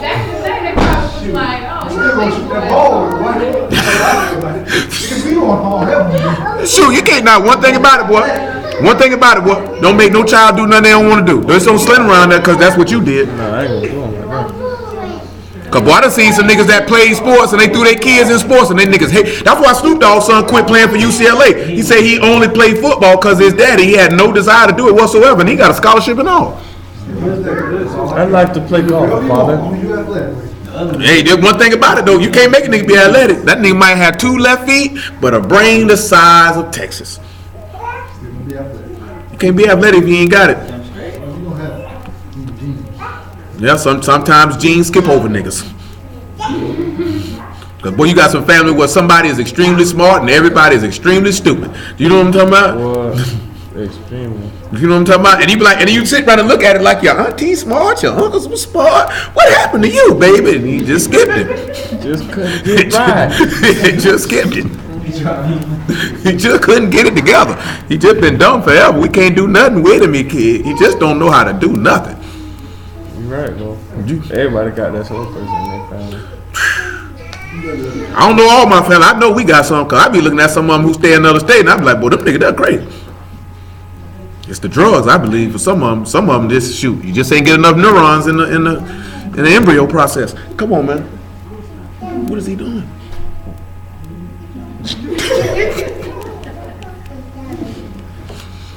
Go ahead, man. I don't know what Henry got going on. 16 and 1. Let me see if that's what it's Lydia in that chapter, because that's who we wanted, Lydia. Oh, actually, I'm sorry. We need Leviticus 27 first. Leviticus 27 and 1. We talked about Leviticus 27 and 1 a few weeks back, and now we got to revisit. Go ahead, sir. It says, and Yahuwah spoke to Moses, saying, speaking to the children of Yasharal, and saying to them, when a man shall make a singular vow, the person shall be for Yahuwah by thy estimation. Pause. Now, when we look at a vow, right, a vow is a votive offering. So you're saying that with your mouth that you're going to offer some things. Now, when we look at a vow, did Mashiach take a vow to offer himself up? Let's see if he took a vow to offer himself up. What do you think we could read in the prophets where we could see an inkling that this man would offer himself up? Let's look at Psalms 40 and 4, and let's see what we get from that. And then after that, let's look at Isaiah chapter 6 and 1 and see what we get from that. What you got, little Stanley? Isaiah said body. What is it? That's Psalms 40. No, what you think about Psalms 40? Thy dead body I shall live. See it? Isaiah he said thy dead body. Oh, you talking about Isaiah 26 and 19. Thy dead men shall live with my dead body. Go ahead, man. It says, Baruch is the man that maketh Yahuwah his trust. Blessed is the man that make who his trust? Yahuwah his trust, and respecteth not the proud, nor such as turn aside to lies. Woo! No, you said it right. It says, so guess what? If you respect a proud person or somebody who turned aside to lies, you're not blessed. That's what the book say.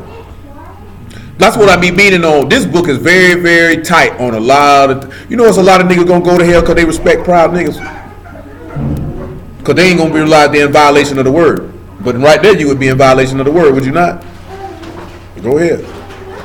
It says, many, O Yahuwah my Elohim, are thy wonderful works which thou hast done. Yep. And thy thoughts which are towards us, they cannot be reckoned up in order unto thee. Nope. If I would declare and speak of them, they are more than can be numbered. Yep. Sacrifice and offering thou didst not desire, mine ears hast thou opened. Burnt offering and sin offering hast thou not required. Then said I, lo, I come. In the volume of the book it is written of me. So every vow for every sacrifice, Yahusha made it. What is he making this vow for? He's making this vow to enter into a covenant with Yahuwah. When we look in the law in Exodus chapter 24, did not Moses charge these people to make a vow to serve Yahuwah? They said everything contained in this book we will do. Do you know what else that Moses did on the people as a form? Let's look at it for another form of immersion and see if the children were a part of this. Exodus chapter 24 and 4. He sprinkled the water and the blood on the people. Do you think the kids were not there? They were there. They partook. 24 and 4 Exodus.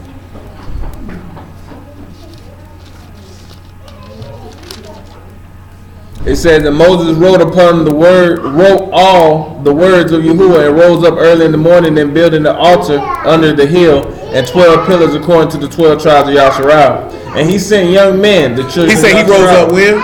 He rose up early in the morning. What does it say about Hamashiach when he rose up? And what were those 12 pillars? Were it not the apostles? Go ahead. It says, and he sent young men of the children of Yasharal, which offer burnt offerings and sacrifice peace offerings of oxen unto Yahuwah. And Moses took half of the blood and put it in basins, and half of the blood he sprinkled on the altar. And he took the book of the covenant and read it in the audience of the people. In the audience of the who? Of the people. And what else? And they said, all that Yahuwah have said, we will do. They said what? All that he has said will we do. So they were speaking for the kids and all too. And be obedient. And be what? Obedient. So when you go to get immersed, you saying everything that's in this covenant, you gonna what? And be what? Obedient. Go ahead. It says, and Moses took the blood and sprinkled it on the people and said, behold, the blood of the covenant which Yahuwah hath made with you concerning all these words. Go ahead. Then went up Moses and Aaron and Nadab. Did you read the part where he say he sprinkled that hyssop on him? Hyssop. I don't know if I heard that or not. You might have did, and I just missed it.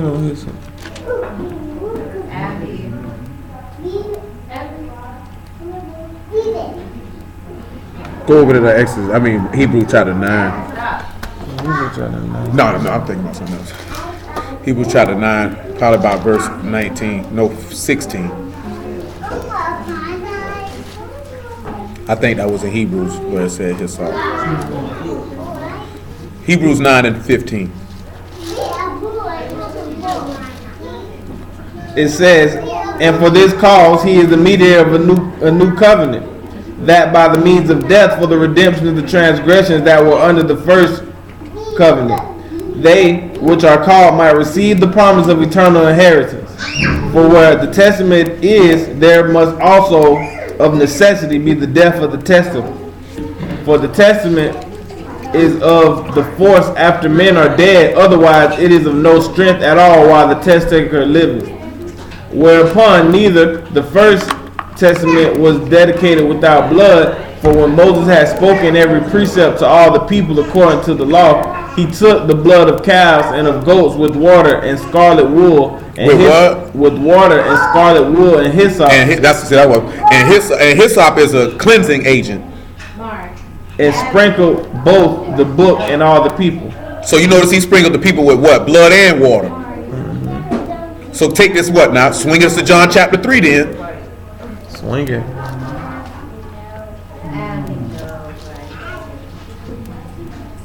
Because when he said in Ezekiel, right, that he would cleanse us of all our idols, you think the kids are exempt? The kids are not exempt. Go ahead, sir. John chapter 3. 3 and 1. It says, there was a man of the Pharisees. Make it 3 and 3. We got it, bro. Okay, Yahushua said, verily, verily, I say unto thee, except a man be born again, he cannot see the kingdom of Elohim. Nicodemus said unto him, how can a man be born when he is old? Do you not realize that your ancestors were born again coming out of Egypt? Because they got the word, they got the sacrifice, they got immersed, and he told them to leave everything on the other side of the flood in Mizraim. And be again a new creature, because now you're Yah's people, you've entered into a covenant. Go ahead. It says, Nicodemus said unto him, how can a man be born when he is old? Can he enter the second time into his mother's womb and be born? Yahushua answered, verily, verily, I say unto thee, except a man be born of water and of the Ruach, he cannot enter to the kingdom of Elohim. But you have to understand is this.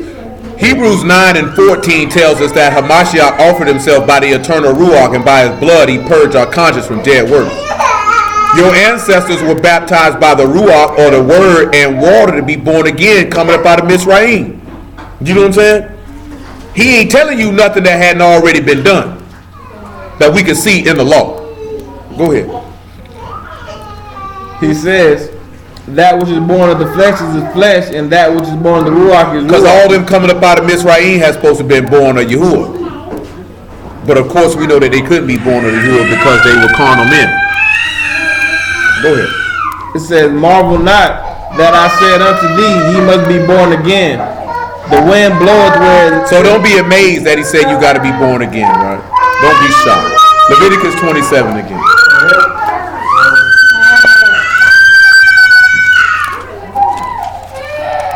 We can't be that serious, boy. We read verse 2 again. Because we want to look at something. The reason why we're going to look at this here is if there's a vow being made and it's going to go to talking about the children. Can a 1-month-old child make a vow? Absolutely not. It's impossible for them to do it. They can't even talk. Go ahead. You said Leviticus 27:2.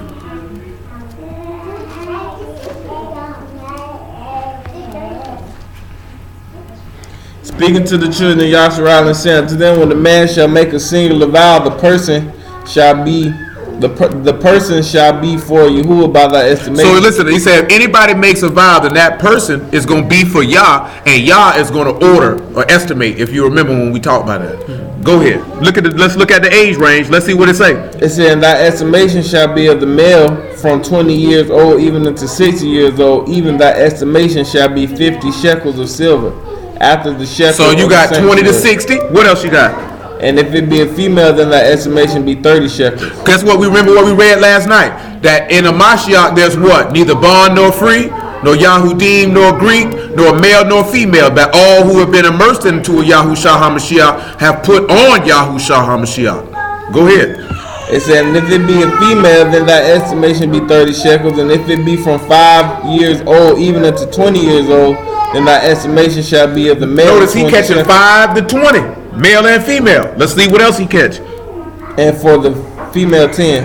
And if it be from a month old, even unto 5 years old, then that estimation shall be of the male 5 of silver, and for the female 3 of silver.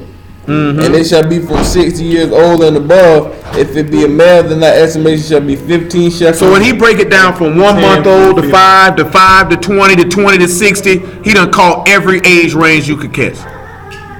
So if this estimation for this vow pertains to, because a 2-year-old child ain't making no vow, a 3-year-old child ain't making no vow.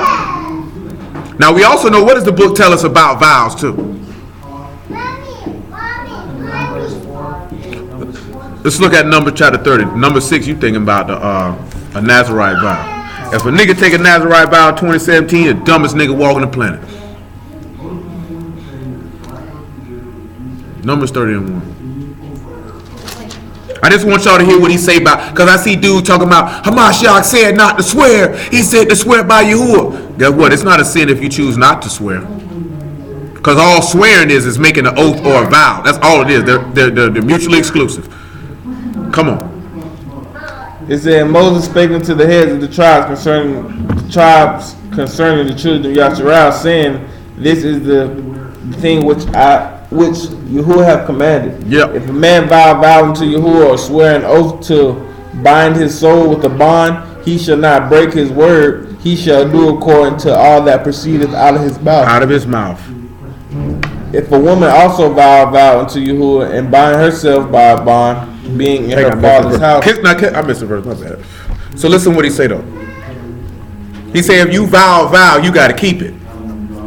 If you say you're going to join yourself to a Mashiach, guess what you just did?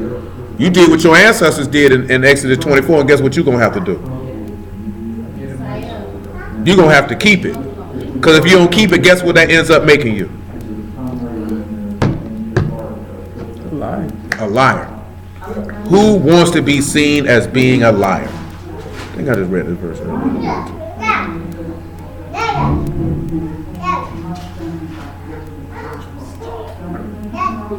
Oh, because it was in Deuteronomy. Deuteronomy 23. That's why. Deuteronomy 23 and 20. Oh, actually 18. That's my bad. Because I did read that today, but that wasn't in Numbers. Deuteronomy 23 and 17, actually. Make it 15 just on general principle. It says, there shall be no whore of the daughters of Yasharal. 15. Oh. 23 and 15? Yep. Okay. It said, thou shalt not deliver unto his master the servant which is escaped from his master unto thee. Yep. He shall dwell with thee even among you in that place which he shall choose in one of thy gates. Yep. Where it liketh him best. Thou shalt not oppress him. Go ahead. It says, there shall be no whore of the daughters of Yasharal, nor a sodomite of the sons of Yasharal. So guess what that means? Guess what that means? Your daughter can't be no whore and your son can't be no faggot. You know what I'm talking about? And that's what the law of Yah say. You know how many people violate that law? Because one thing about it, they get grown and they turn to be a faggot or a whore, you ain't got nothing to do with that. But you don't want to foster an environment. I was just in with Dixie the other day, boy. I seen a young boy, I don't know, he probably about 12, 13, maybe 14 years old, pure faggot. with his grandma. You know what I'm talking about? Standing there with his hand. I'm talking about extra feminine. I'm talking she supposed to slap them off that grocery cart for standing there with his hands on his hips like that. You know what I'm saying? Cause boy, if I'd have caught my son standing there with it, I'm talking about, and then I'm gonna beat his mama up. Cause what you got going on around here? My son standing around here looking like a faggot. I'm talking about that nigga. You know how a woman stand on it and pop her elbow out? That's how that nigga was standing. His whole aura when you walk by, I thought it was a girl at first, even with that little haircut. Because all his mannerisms were feminine. You know what I'm saying? There was nothing masculine about him other than the fact that he has a penis. It's sad too. And guess what they got on going in the world? That's all right. He was born that way. That nigga wasn't born like a no booty. And your daughter wasn't born being no whore. You know what I'm talking about? Usually 9 times out of 10, it's an environment that fosters this type of negativity. Not all the time, but a lot of times it's promoted. Okay, you see the stuff they do now. They dress these little girls way past their age. You know what I'm talking about? And guess what? Talking about the little girl dressing like a whore. She don't buy her clothes. You buying them clothes. You know what I'm talking about? So then you get shot when you got your daughter out here looking like a whore, and then these big grown rusty perverted men are at your daughter. Now all she doesn't know how to deal with all these sexual advances. Don't let her self-esteem be low. Then she's going to equate these men's sexual advances with her worth. And then the next thing you know, she's ran through.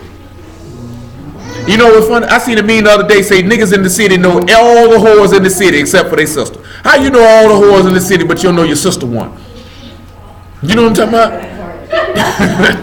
Oh, they be in denial. All my niggas know their sister taking off. The ones that taking off, they know. Nigga, that's they letting homeboys know. You know what I'm talking about? They like this here. You in the nah, my sister ain't no hoe. Shoot, nigga, where you been at? It's all across the city. Everybody knows you. I ain't gonna tell you no lie, boy. I went to jail. I went to jail one time. Dude say, yeah, man, bop. I said, yeah, I grew up with that. That nigga say, I ain't gonna say her name right now. Nigga say, what? Nigga say, everybody know her. That nigga say she was known on every side. Niggas on every side of town was like, oh yeah, we know her. I said, well, that's horrible. Now she ain't had no brother. You know what I'm talking about? Imagine that's your little sister. Everybody out east know your sister. Everybody in zone 3 know your sister. Everybody on the west know your sister. Everybody on the north know your sister. Like, good grief, what have you been doing? You're not even 21. How does everybody know you? Some niggas act like they don't know their sister or whore. Some niggas may not know. Some niggas turn a blind eye. Some niggas really don't be knowing that their sister getting ran through. Ran through though. Not, occasional. Not, what I'm talking about, oh, he's nice, like this. See, you have different type of whores. Niggas gotta know because that's a rumor spread. But I mean, sometimes niggas don't know. Break it down. Listen, it's different type of whores. Now, a woman who getting ran through, he may not know it if she ain't getting ran through his peer circle or group. Jackson, like we speaking for Jacksonville. Even say somewhere like New York or even Chicago or LA, that's a big city. You can slide on a whole nother side of town and niggas could be tap dancing all through your vagina and nobody on your side of town know it. When we was in high school, hoes used to leave Inglewood and go to another school where she didn't have no reputation for being a whore. Nobody knows you over here. You know what I'm talking about? So you could crank back all up again and they transfer and go to another high school and do it all over again. You know what I'm saying? But you have different type of whores. You have a whore that goes from man to man, meaning she get in one relationship, that don't work, she get another man, and another man, and another man, and another man, and another man. And all of them hitting raw. Yeah. I ain't gonna put that one on. I'm gonna put it out there because I know something. You know what I'm saying? Raw, nigga. I'm talking about they move them in and all that. I knew a chick, boy, in one calendar year, she had 4 different old men in one calendar year. And they all live with her. But that ain't bad, though. Hold the thing, that ain't bad. That's horrible. You know what I'm saying? I got 4 bodies this year. You know what I'm saying? But when you add that up over a course of time, that's terrible. You end up becoming and that's not even talking about if you got a break in between relationships and you got loose. That rebound. You know what I'm saying? And you snagged you 1 or 2. You know what I'm talking about? Those numbers increase quickly. I'm just being serious. I hear it though. I'm being serious though. Then you have the takeoff. I knew you was gonna say that. The takeoff is the whole basketball team in here and everybody running through them. Football team, basketball. And I've seen that. And niggas be like, you want some of this? Absolutely not. You know what I'm saying? That vagina can stay over there because that has to have a disease in it somewhere. All these niggas, I know some of these niggas don't bathe. Do you know what I'm talking about? Straight up and down. Boy, you know that's got to be horrible. It's niggas sitting in the living room, niggas in the room with each other, butt naked, taking turns. I never understood how niggas did that one. I'm not finna sit in here while you naked, cuz. I promise I'm not. You know what I'm saying? But niggas do it. You know what I'm saying? And then you have the ones, the whores that's why you got women like, what's her name is? What is that whore's name? Amber Rose.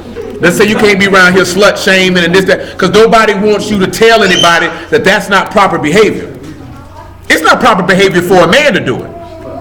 But the reason I want to tell you why it's so bad on a woman, because people look at the woman, basically a whole household, a whole civilization can be broken by the type of women that a nationality of people produce.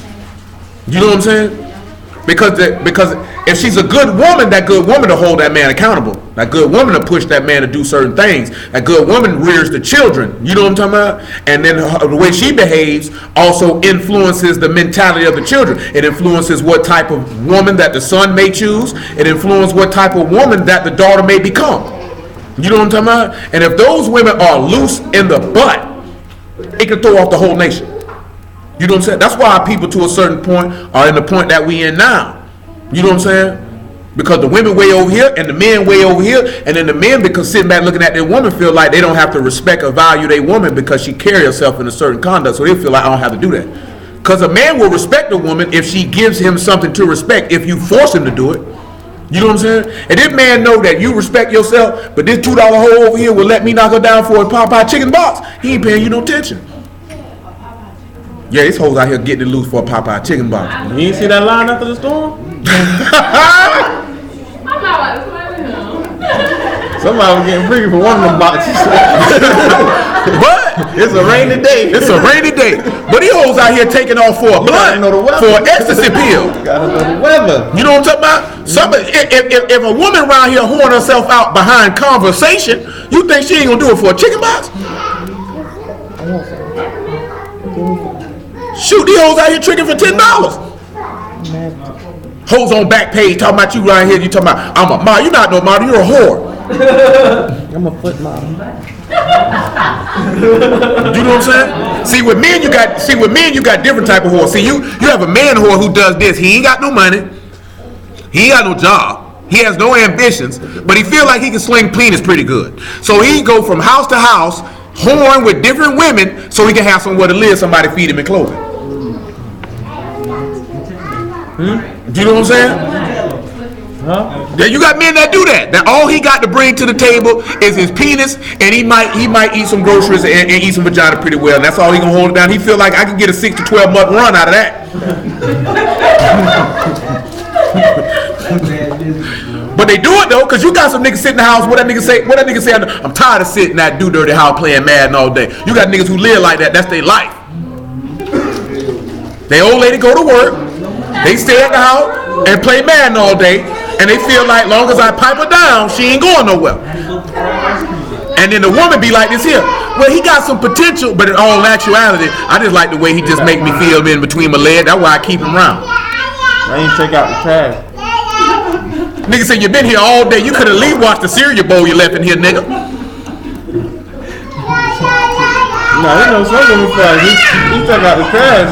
He hold it down as a man. He took the trash out. Trash out. Hit a home. I'm being dead serious. Y'all think That's it. Hit a home girl out. I got a good man, girl. I don't never come home to no garbage. Ain't never no trash in here.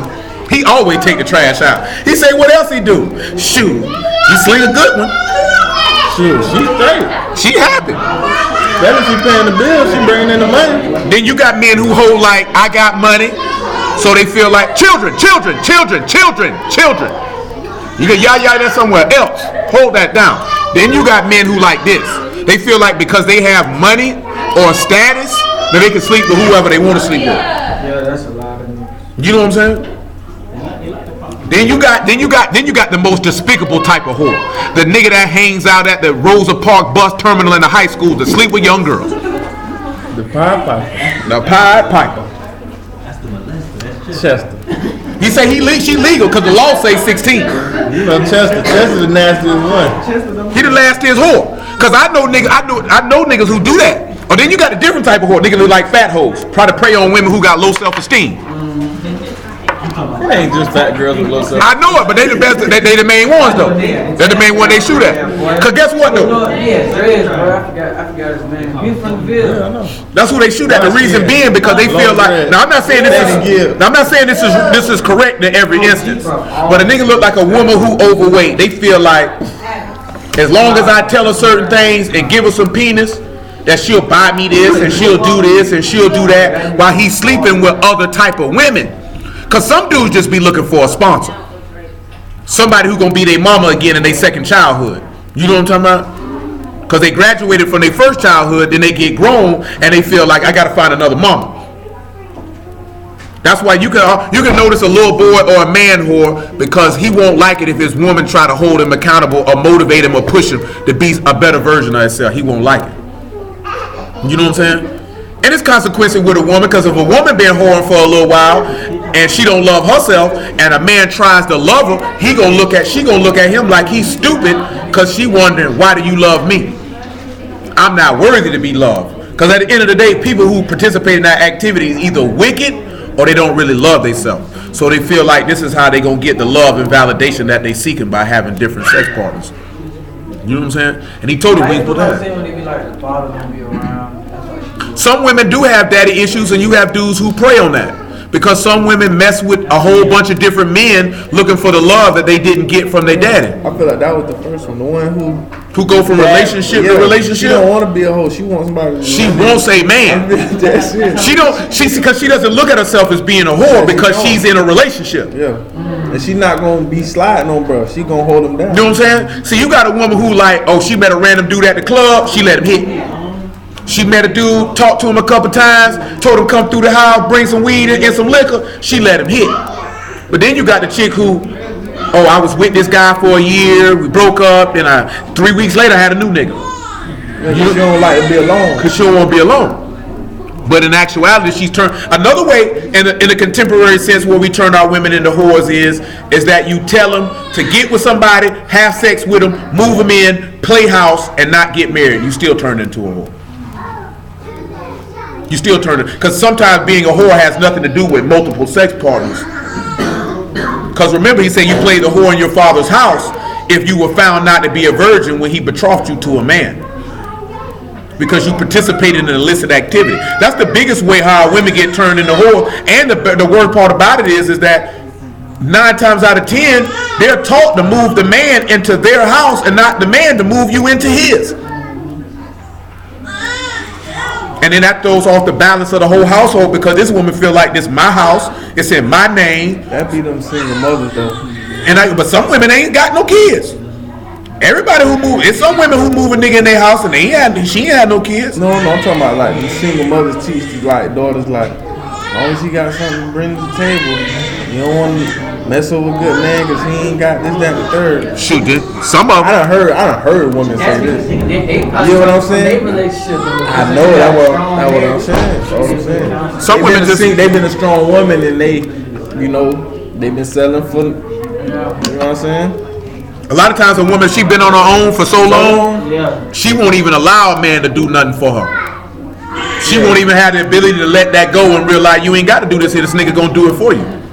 Yeah, so she not even going to track a man that's going to actually, because most men are not going to want to fight with you for you to let me do what I'm supposed to do as a man. Right. Most men are not going to fight that fight unless he really, really loves her. You know what I'm saying? Then he going to repeatedly tell her, you don't have to do this because I got you. You don't have to do this. I know you could do it, but I'm not going to let you do it. Because sometimes you have to tell a woman like that, I know you can do that. I'm well aware that you can handle all of that, but I'm not going to let you. Kind of got to be hard on them like they try, like a real woman going to be hard on a man. Woman, sit your butt down. I'm going to take care of that. Take your money, go buy your purse or something. You know what I'm saying? Go out with your homegirls and go do something. I got that. You good. You know what I'm saying? But it is what it is. Keep on going. And we ain't got to speak about no sodomite. Cause boy, I've been told you, if I had a son, that nigga come home a faggot, I have no son. I guarantee you that. I have no son. You get your sweet booty. What? And I'm looking at his mama. But you gotta do your daughters the same way. Oh, what no difference? Shoot, ain't no difference. Shoot. You ain't say that. You just talk. I done said that numerous times over the year. Numerous times. Ain't be no whores around here. Ain't nobody getting freaky in this house but me and your mama. You know what I'm talking about? I get the cut. I get no cut. Nobody but me and your mama. That's it. You know what I'm talking about? I come in here, smell sex or booty hole. Somebody move it out. Not booty hole. Golly, she definitely gotta go. I was talking about the sodomite. I wasn't talking about the daughter. You definitely got to go. If you the daughter not smell booty hole in here, somebody got to move out. Cause you are a level of freaking that your mama ain't even reached. You know what I'm talking about? No. Why do dudes end up gay? I had this conversation with a dude the other night. He was asking about this. Yeah, he was asking about this. Some little boys end up becoming homosexuals because they have been molested. Some dudes have desires that they entertain. The reason why I say this, on the beach, when we were hustling, there was a punk. He smoked rocks. They went to school with him. I wish I was there at the time. I clowned later, but I wasn't there to clown then. You know what I'm saying? The punk was like, they were picking on the punk. The punk say, I don't know what y'all laughing at. Half y'all done trick with me. He say, niggas went to doing this. So me already knowing if you dropping your head, you done trick with this punk. See, I know how it happens. See, late night, them niggas hustling, snorting. They a little horny. Whoever they usually hit late night ain't answering the phone. Ain't no base of the trick with. And here come this transvestite. Screw it, I want some booty. None of these niggas ever been to prison. Cause I would tell you I couldn't see how dudes go to prison and sleep with a man and all. I'm like, dude, I'm telling you something. I'm telling you cause I done been to prison. It don't be a nigga with a life sentence. It don't be a nigga with 40 years. It be a nigga got a year and a day. 2 years, 3 years, hitting all the booty. And just like Pimp C say, come back home and poison the vagina population. If you like boys, then lay with boys. You know what I'm talking about? But if you don't be mind here touching on these women. That's why you think AIDS so rampant in our community, because these niggas hitting boys on the low. And they slide their old lady wrong. And she don't know he sliding boys. And then he bringing back that virus. That's all. I'm trying to tell you, this real talk, this reality. Goes down every day. A nigga, I seen a nigga, and I told y'all that before, I had my white boy, Shaggy. We used to smoke weed together and all. I stopped fooling with him after this. He said, yeah, man, auntie accidentally gave me some head. I said, what? A grown man. I ain't heard this one. A grown man who they call auntie. Oh, that's a man? Yes, grown. I'm in prison. It is, but we in prison. Cause see, everybody would go in the bathroom. I ain't heard this one. Listen to me. Yeah, everybody would go in the bathroom and smoke cigarettes. So he say he in the bathroom smoking a cigarette, and this nigga slide by and top him off. But he telling us it accidentally happened. On some casual. Auntie, Mr. Top. Now we had a black boy tell the niggas they were talking to him cause say, yeah, I accidentally gave some head. I said, what did you get? Trip stumbled and a penis fell in your mouth? Like, how does that happen? That's what he said. Tallahassee Road prison. Tallahassee Road. The white boy, we was at Jefferson CI. I'm looking at Shaggy like, Shaggy, boy, we done smoke all that weed, boy, and you been around here. We can't smoke no more. We can't be friends. You done told me to say I can't be your friend no more. That ain't right, bro. Shoot, I bet you lied. Bro, it was niggas out there doing other stuff. Oh, and I left them nigga alone too. There was a nigga I came kicking it with when I first got to Jefferson. I ain't know he was no punk. I ain't talking about no punk. I'm talking about no other wrong stuff. Guess what though, nigga? I wasn't in no word. Nigga, I don't care nothing about that. I ain't hanging with no punks though, or no punk lover, whatever you talking about. Cause I don't want nobody to get the wrong idea about me. You know what I'm talking about? I'm not on that. You know what I'm talking about? I'm supposed to put the word aside. Ain't no punks. Straight up and down, nigga. You hanging with niggas who messing with punks? Guess what the punks gonna think? He's available. He like a little See what you got going on. I'm telling you, nigga from Tampa, we were cool nigga. Man, I hit the nigga on the yard like, boy, what's up with your boy? I seen that nigga walking, grabbed the nigga by the head, turned, looked him in the face, kissed him in the mouth. I said, man, you should have told me that beforehand because I could have decided if I want to be your friend. You removed that from me. I don't want to be your friend anymore. You're kissing a man in front of me like it's nothing. I don't know how to I just want to go back to the dorm now and go to sleep. I don't know what to do with my life. Boy, lost a lot of good friends this side of my. What? Boy, I seen a nigga, they called that nigga murder. This nigga's holding hands with an AIDS-infested homosexual because the nigga looked like he had AIDS, man. Nigga around here kissing on a 6'3", 215-pound man. They called a nigga honey bun. And I seen that nigga beat a nigga down, too. That nigga might have called himself honey bun, but that nigga stood up like this. Bop, bop, bop, bop. I said, oh my lamb, well, you got beat up by a pump. How you going? You can't even wear that down. Boy, you supposed to did something. You can't let no sodomite beat you up. I wouldn't care what you got going on. You gotta do something. If you gotta grab that nigga by the testicles and rip it off and hand it to him, you cannot take an L to a sodomite. You gotta stab the nigga, son. You gotta redeem yourself. You gotta catch that nigga on that bunk and stab that nigga. You can't lose no. Shoot, punk beat me up. I'm killing that nigga. I gotta get some vengeance. Nigga say vengeance is up. When that nigga, you seen Pulp Fiction? That nigga say, I will rain down vengeance upon you, and you will feel the fury of my wrath. Cause boy, you can't lay that down. Nigga say, boy, that nigga got beat up by a punk. Sure, that might be your punishment. You shouldn't have been pumping. Yeah, definitely shouldn't have. So guess what? No whores, no sodomites. So keep your churn in line. Keep your churn in line. Accordingly. And just on another note, don't raise no whore in your sons either. And I ain't talking about with your penis. Don't raise no whole nigga, man. Make him be a man. Don't let that nigga be effeminate, man. Don't be raising no cow around. There's too many whole niggas out here, man. That's just disrespectful. Go ahead, man. Verse 18. It says, thou shalt not bring the hire of a whore. Not bring the what? The hire of a whore. Don't bring the hire of a whore. Or the price of a dog. You know what the price of a dog is? That's about free, ain't it? Don't bring no price of no dog in this house. Hold on. They say, go ahead, read the rest of it. It's a what? For any vow. For even both of these. A dog is a male prostitute. It is also a sacrifice of contempt. I'm dead serious. You can look. So that's where the B word come from, huh? Possibly. I just want y'all to see this. You can look it up for yourself. The word is kalev. It's a literal dog. It's contempt or abasement, a pagan sacrifice, or a male prostitute. See, that's a new one. That was a new one. That's why when you read with Josiah, when it said he removed the sodomites out the land who were dwelling by the temple of Yahuwah, because the punks was around there tricking out the house of Yah. Why you see? That's why you see now. For a vow. For a vow. Nigga making a vow with a punk. But that's what Judah did. He tripped with a whole for a vow. Sure did. For a vow. Sure did. Sure did. Sure did. That's definitely what Judah did. He sure did. That's why he told that woman, you more righteous than I am. Because he know he ain't had no business doing that. That's why it's there for. That's why it's there. It's tight. That's why it's there. And I'm just telling you this here. And now when you look at it on the Christian side, why you think you see so many punks in there?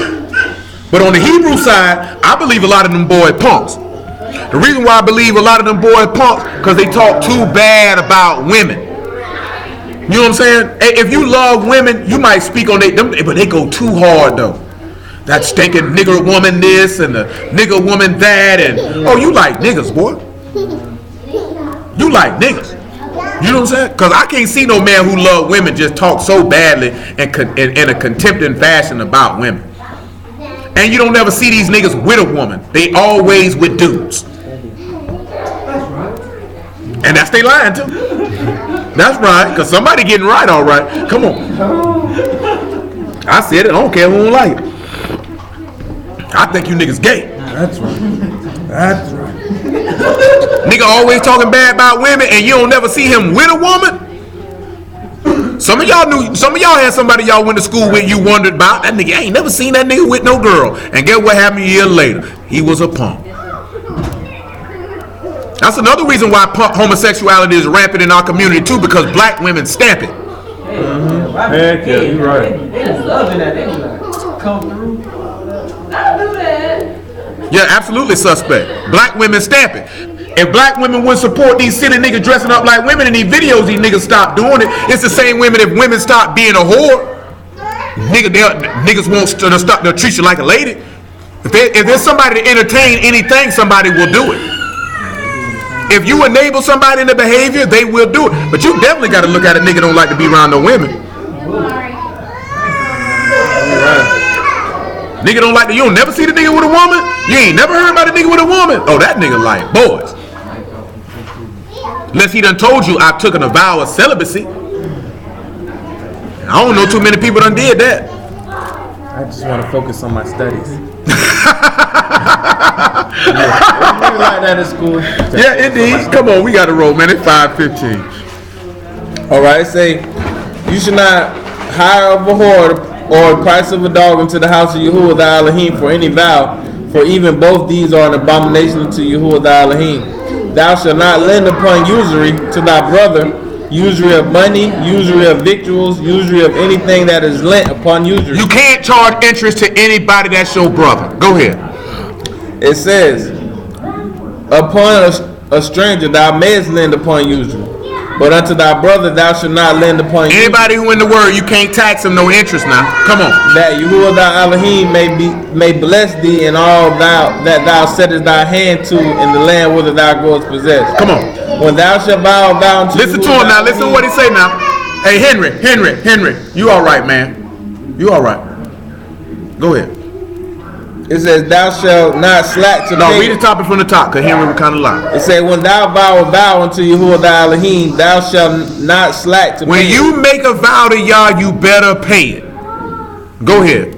For Yahuwah thy Elohim will surely require it of thee, and it will be. That's why the master said, let your yea be yea and your nay be nay. Because you're going to have to pay it. It's one thing if you say, hey, I'm going to do this here, and you ain't going to be able, and you ain't able to do it. That's not sin unto you. That's why sometimes if you tell people you're going to do something, that's why I tell you, attach y'all willing behind that so you don't be necessarily found out to be a liar. Because it may have not been your intent. Your intent might have, if you know you ain't got to expect, because this is what black people love to do. I'm going to call you back. You know you ain't calling this nigga back. You know what I'm saying? Just say, hey, get at me later. I'll get with you later. Don't get on the phone with nobody and tell them, because you knew right then in your mind you were lying. You knew you had no intent on calling this person back. You know what I'm saying? Yeah, I'll holler at you. Get at me later. You know what I mean? But if you say I'm going to call you back and you know you ain't got no intent, at least say, y'all willing, man, I'm going to call you back. Don't tell that lie. Just be like, hey. That's me. And they say you be lying talking about you 5 minutes away. Hey, I missed the turn that time, really. I missed the turn when you see me. I missed the turn. Yeah, don't tell nobody you 5 minutes away, you know you 30 minutes. I haven't did it. Oh, that's that dope boy time all the time. The only reason why dope boys do that is to keep to serve them. Oh yeah, you know, yeah, definitely. I've definitely did that. Oh, I done did it plenty of times selling dope. I'm 5 minutes away. I remember one time I pulled up on the crack and said, where you at? I said, right in your front lawn looking at you. I don't see you. I couldn't believe he believed that too. He did. He said, I'm looking for you. I don't see you. No, what? You could have said you was in the attic. That nigga was gonna be looking. Go ahead. Yo, go ahead, man.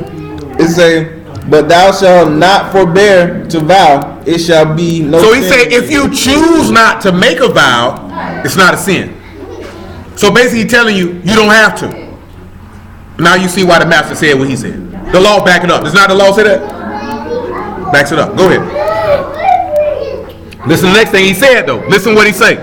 It says, that which is going out of thy lips thou shalt keep and perform, even a free will offering, according as thou hast vowed unto Yahuwah thy Elohim, which thou hast promised with thy mouth. What did they promise out of their mouth? Everything you said we will do and be obedient. So if you're going to get immersed, you're making a free will offering because Yahushua offered himself up freely. He said, no man take my life from me. I lay it down of myself. His crucifixion was a free will offering, was it not? He did it on his own volition. You getting immersed is a free will offering. So if you offer yourself up freely, you better do everything you said you were going to do, which was to obey this man's word. Give me Acts chapter 16, 1 Corinthians chapter 7, and Ezekiel 29. Let me show Acts 16 is what I want. Ezekiel what? 29. Ezekiel 29. Acts 16 and 13. Let's look at Lydia. Let's see what's going on with that. It says, and on the Sabbath we went out of the city by a riverside where prayer was wont to be made, and we sat down and spake unto the woman which resorted thither. Yep. And a certain woman named Lydia, a seller of purple of the city of Thracia, which worship Elohim, heard us, whose heart Yahuwah opened, that she attended unto the things which were spoken and called. Yeah. And when she was baptized in her household, she besought us, saying, If ye have judged me to be faithful unto Yahuwah, come into my house and abide there. Pause. And she constrained us. Say her whole household got immersed, right? Now we're going to look at this Greek word for household. That Greek word for household is an inhabited house, any dwelling place, or the intimates of a house, or all persons forming one family or a household. So when we look at all her house, who did you think that this possibly could encompass? Because when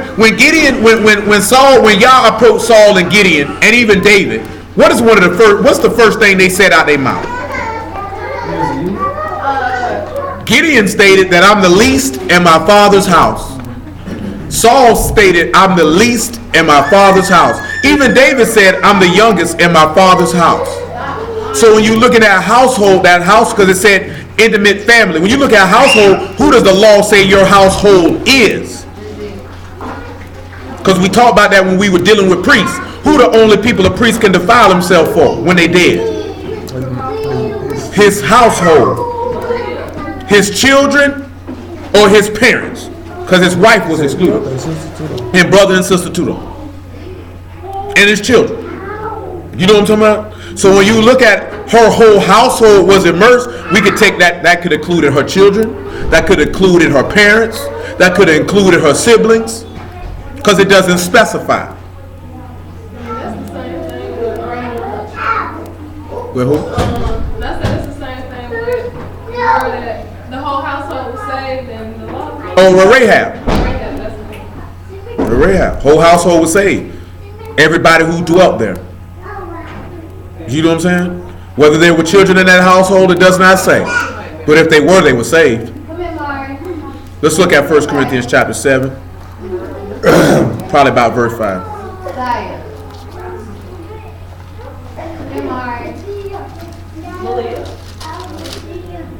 It said, defraud ye not one of the other, except it be with consent for a time, that ye may give yourselves to fasting and prayer. To fasting and prayer. And come together again, that Satan tempt you not for your inconsistency. Incontinence. It was broke.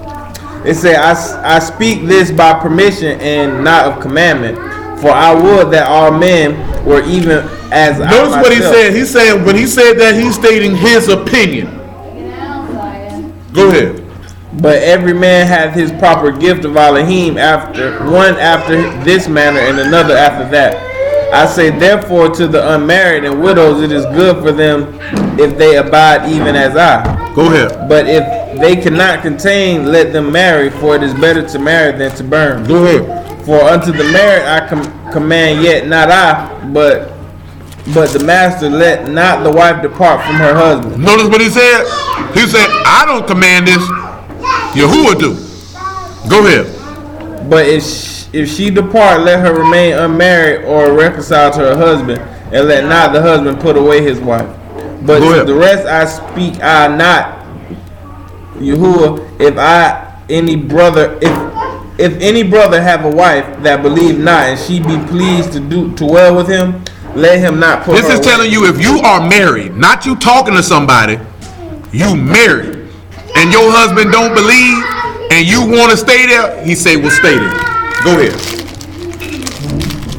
It says, and the woman which have the husband that believeth not, if she be pleased to dwell with her, let her not leave him. Vice versa. Go ahead. The unbelieving husband is sanctified by the wife, and the unbelieving wife is sanctified by the husband. Else were your children unclean, but now they are kadosh. If that believing spouse believed and got immersed, don't you think they would have took them kids to do it? What else would make them set apart? That immersion makes you set apart in theory. But let's deal with this last thing about having one mind. Ezekiel 29:1. It says, in the 10th year, in the 10th month of the 12th day of the month, of the word of Yahuwah came unto me, saying, Son of man, set thy face against Pharaoh, king of Mizraim, and prophesy against him and against all Mizraim. Speak and say, thus said Yahuwah Elohim, behold, I am against thee, Pharaoh, king of Egypt, and the great dragon that lieth in the midst of the rivers, which hath said, my river is mine, own, and I have made it for myself. Go ahead. But I will put hooks in thy jaws, and I will cause the fish of thy river to stick into thy scales, and I will bring thee up out of the midst of thy rivers, and all the fish of the river shall stick unto thy scales. So we have dealt with this before. All the fish gonna stick to this beast. Job chapter 40. That's why I ain't finna go into great detail.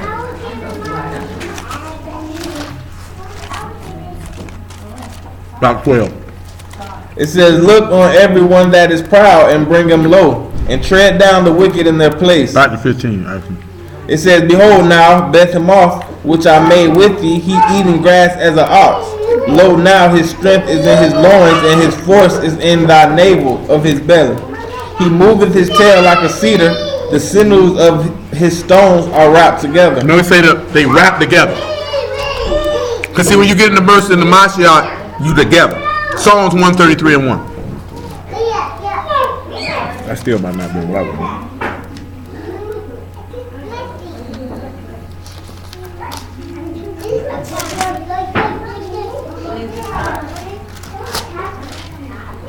It says, behold how good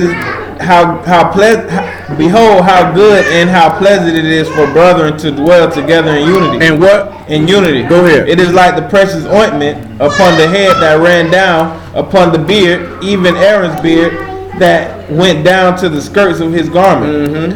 And as the dew of Hermon, and as the dew that descended upon the Mount of Zion, for there Yahuwah commanded the blessing, even life forevermore. That is Job 41 and 15. That's what it was. So now listen what he said. It's good for brethren to dwell in unity. Now let's look at Job 41 and 15 and let's look at what he talked about when he mentions this. He said his scales are his pride, shut up together as with one closed seal. With a closed seal. That means there's no separation. There's no schisms. Go ahead. One is so near to the other that no air can Hold come on. Read that between them. again. One is so near to another that no air can come between Read them. again. One is so near to the other that no air can come between them. Listen to what else he say. They are joined together to another. They stick together. That's not what it said. You didn't read that. They are joined one to another. They stick together that they cannot be. They sundered. cannot be split apart. Did he just not read in Psalm 133? It's good for brethren to dwell in unity. So when you get immersed into Mashiach, he say people are supposed to stick close to each other. That's what he just said, right? And that nothing should be able to separate you. See, we allow certain. So when we look at that separation, it goes back to what we talked about earlier. Somebody is wicked. Somebody is against righteousness because there shouldn't be no split. That should not happen. Read that. Start at verse 15 again and read it again. It said his scales are his pride, shut up together as with a close seal. One is so near to another that no air can come between them. No air can come between them. They are joined one to another. They join one to another. They stick together. They stick together. That they cannot be sundered. Let's go to 1 Corinthians chapter 1.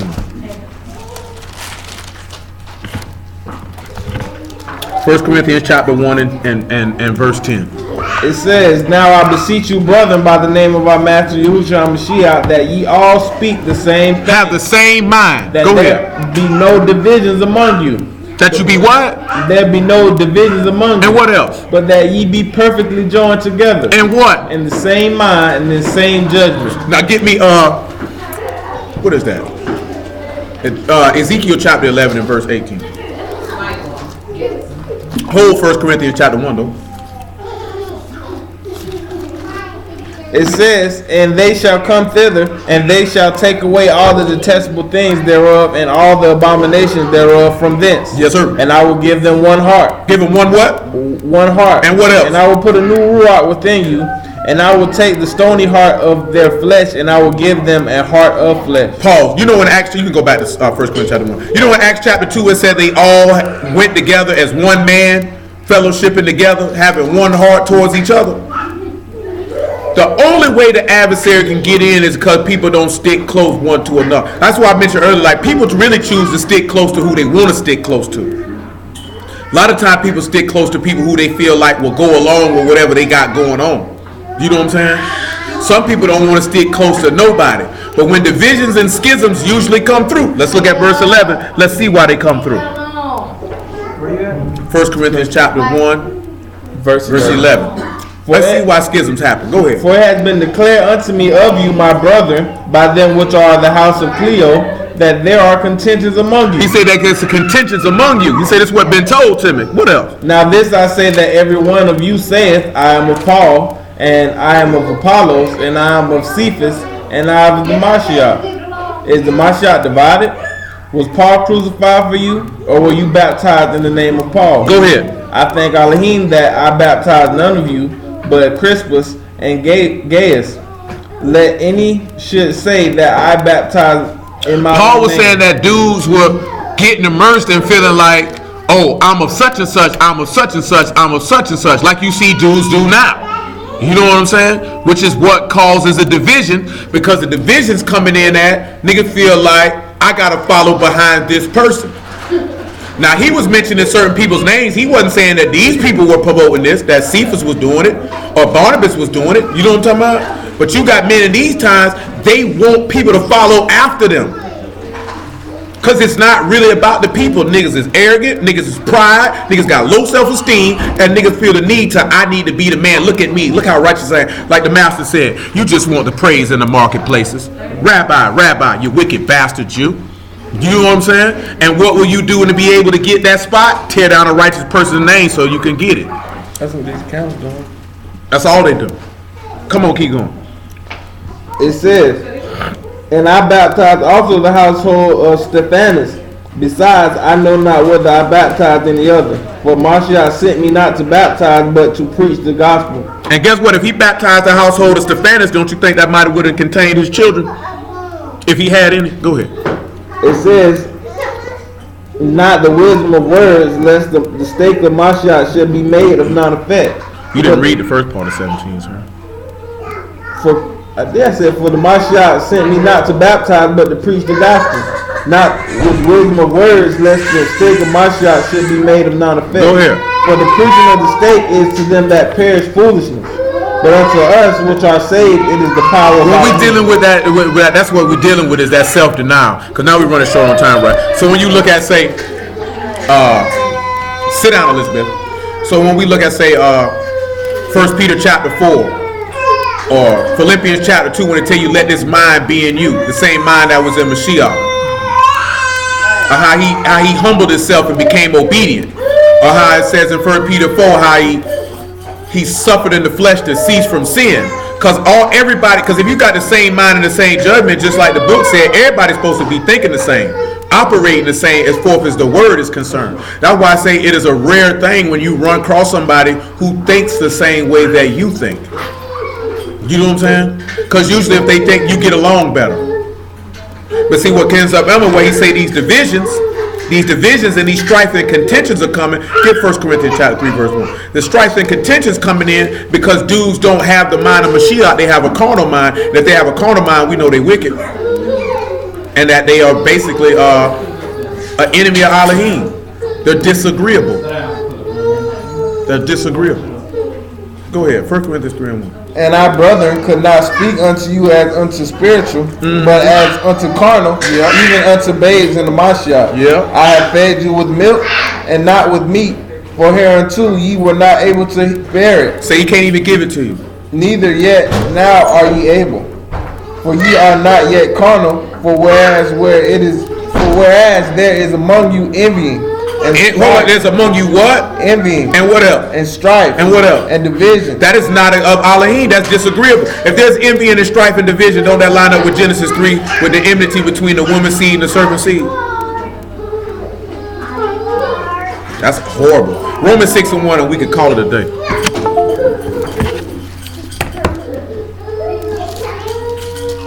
So for those of y'all, I hope that, well, I'll ask y'all after I'm done. Go put that in the trash, AJ. Give me the keys. No, they're not. It says, what shall we say then? Shall we continue in sin that grace may abound? Elohim forbid. How shall we that are dead to sin live any longer therein? Know ye not that so many of us as were baptized unto Yahushua Mashiach, we need 1 Corinthians chapter 10 after this too. Almost forgot that. Were baptized into his death. Yep. Therefore we are buried with him by baptism unto death, that like as Mashiach was raised up from the dead by the esteem of the Father, even so we also should walk in newness of life. So when you get immersed, you realize that the same way that they got immersed coming up out of Egypt, they were supposed to be moving in what? Newness of life. 1 Corinthians chapter 10, verse 1.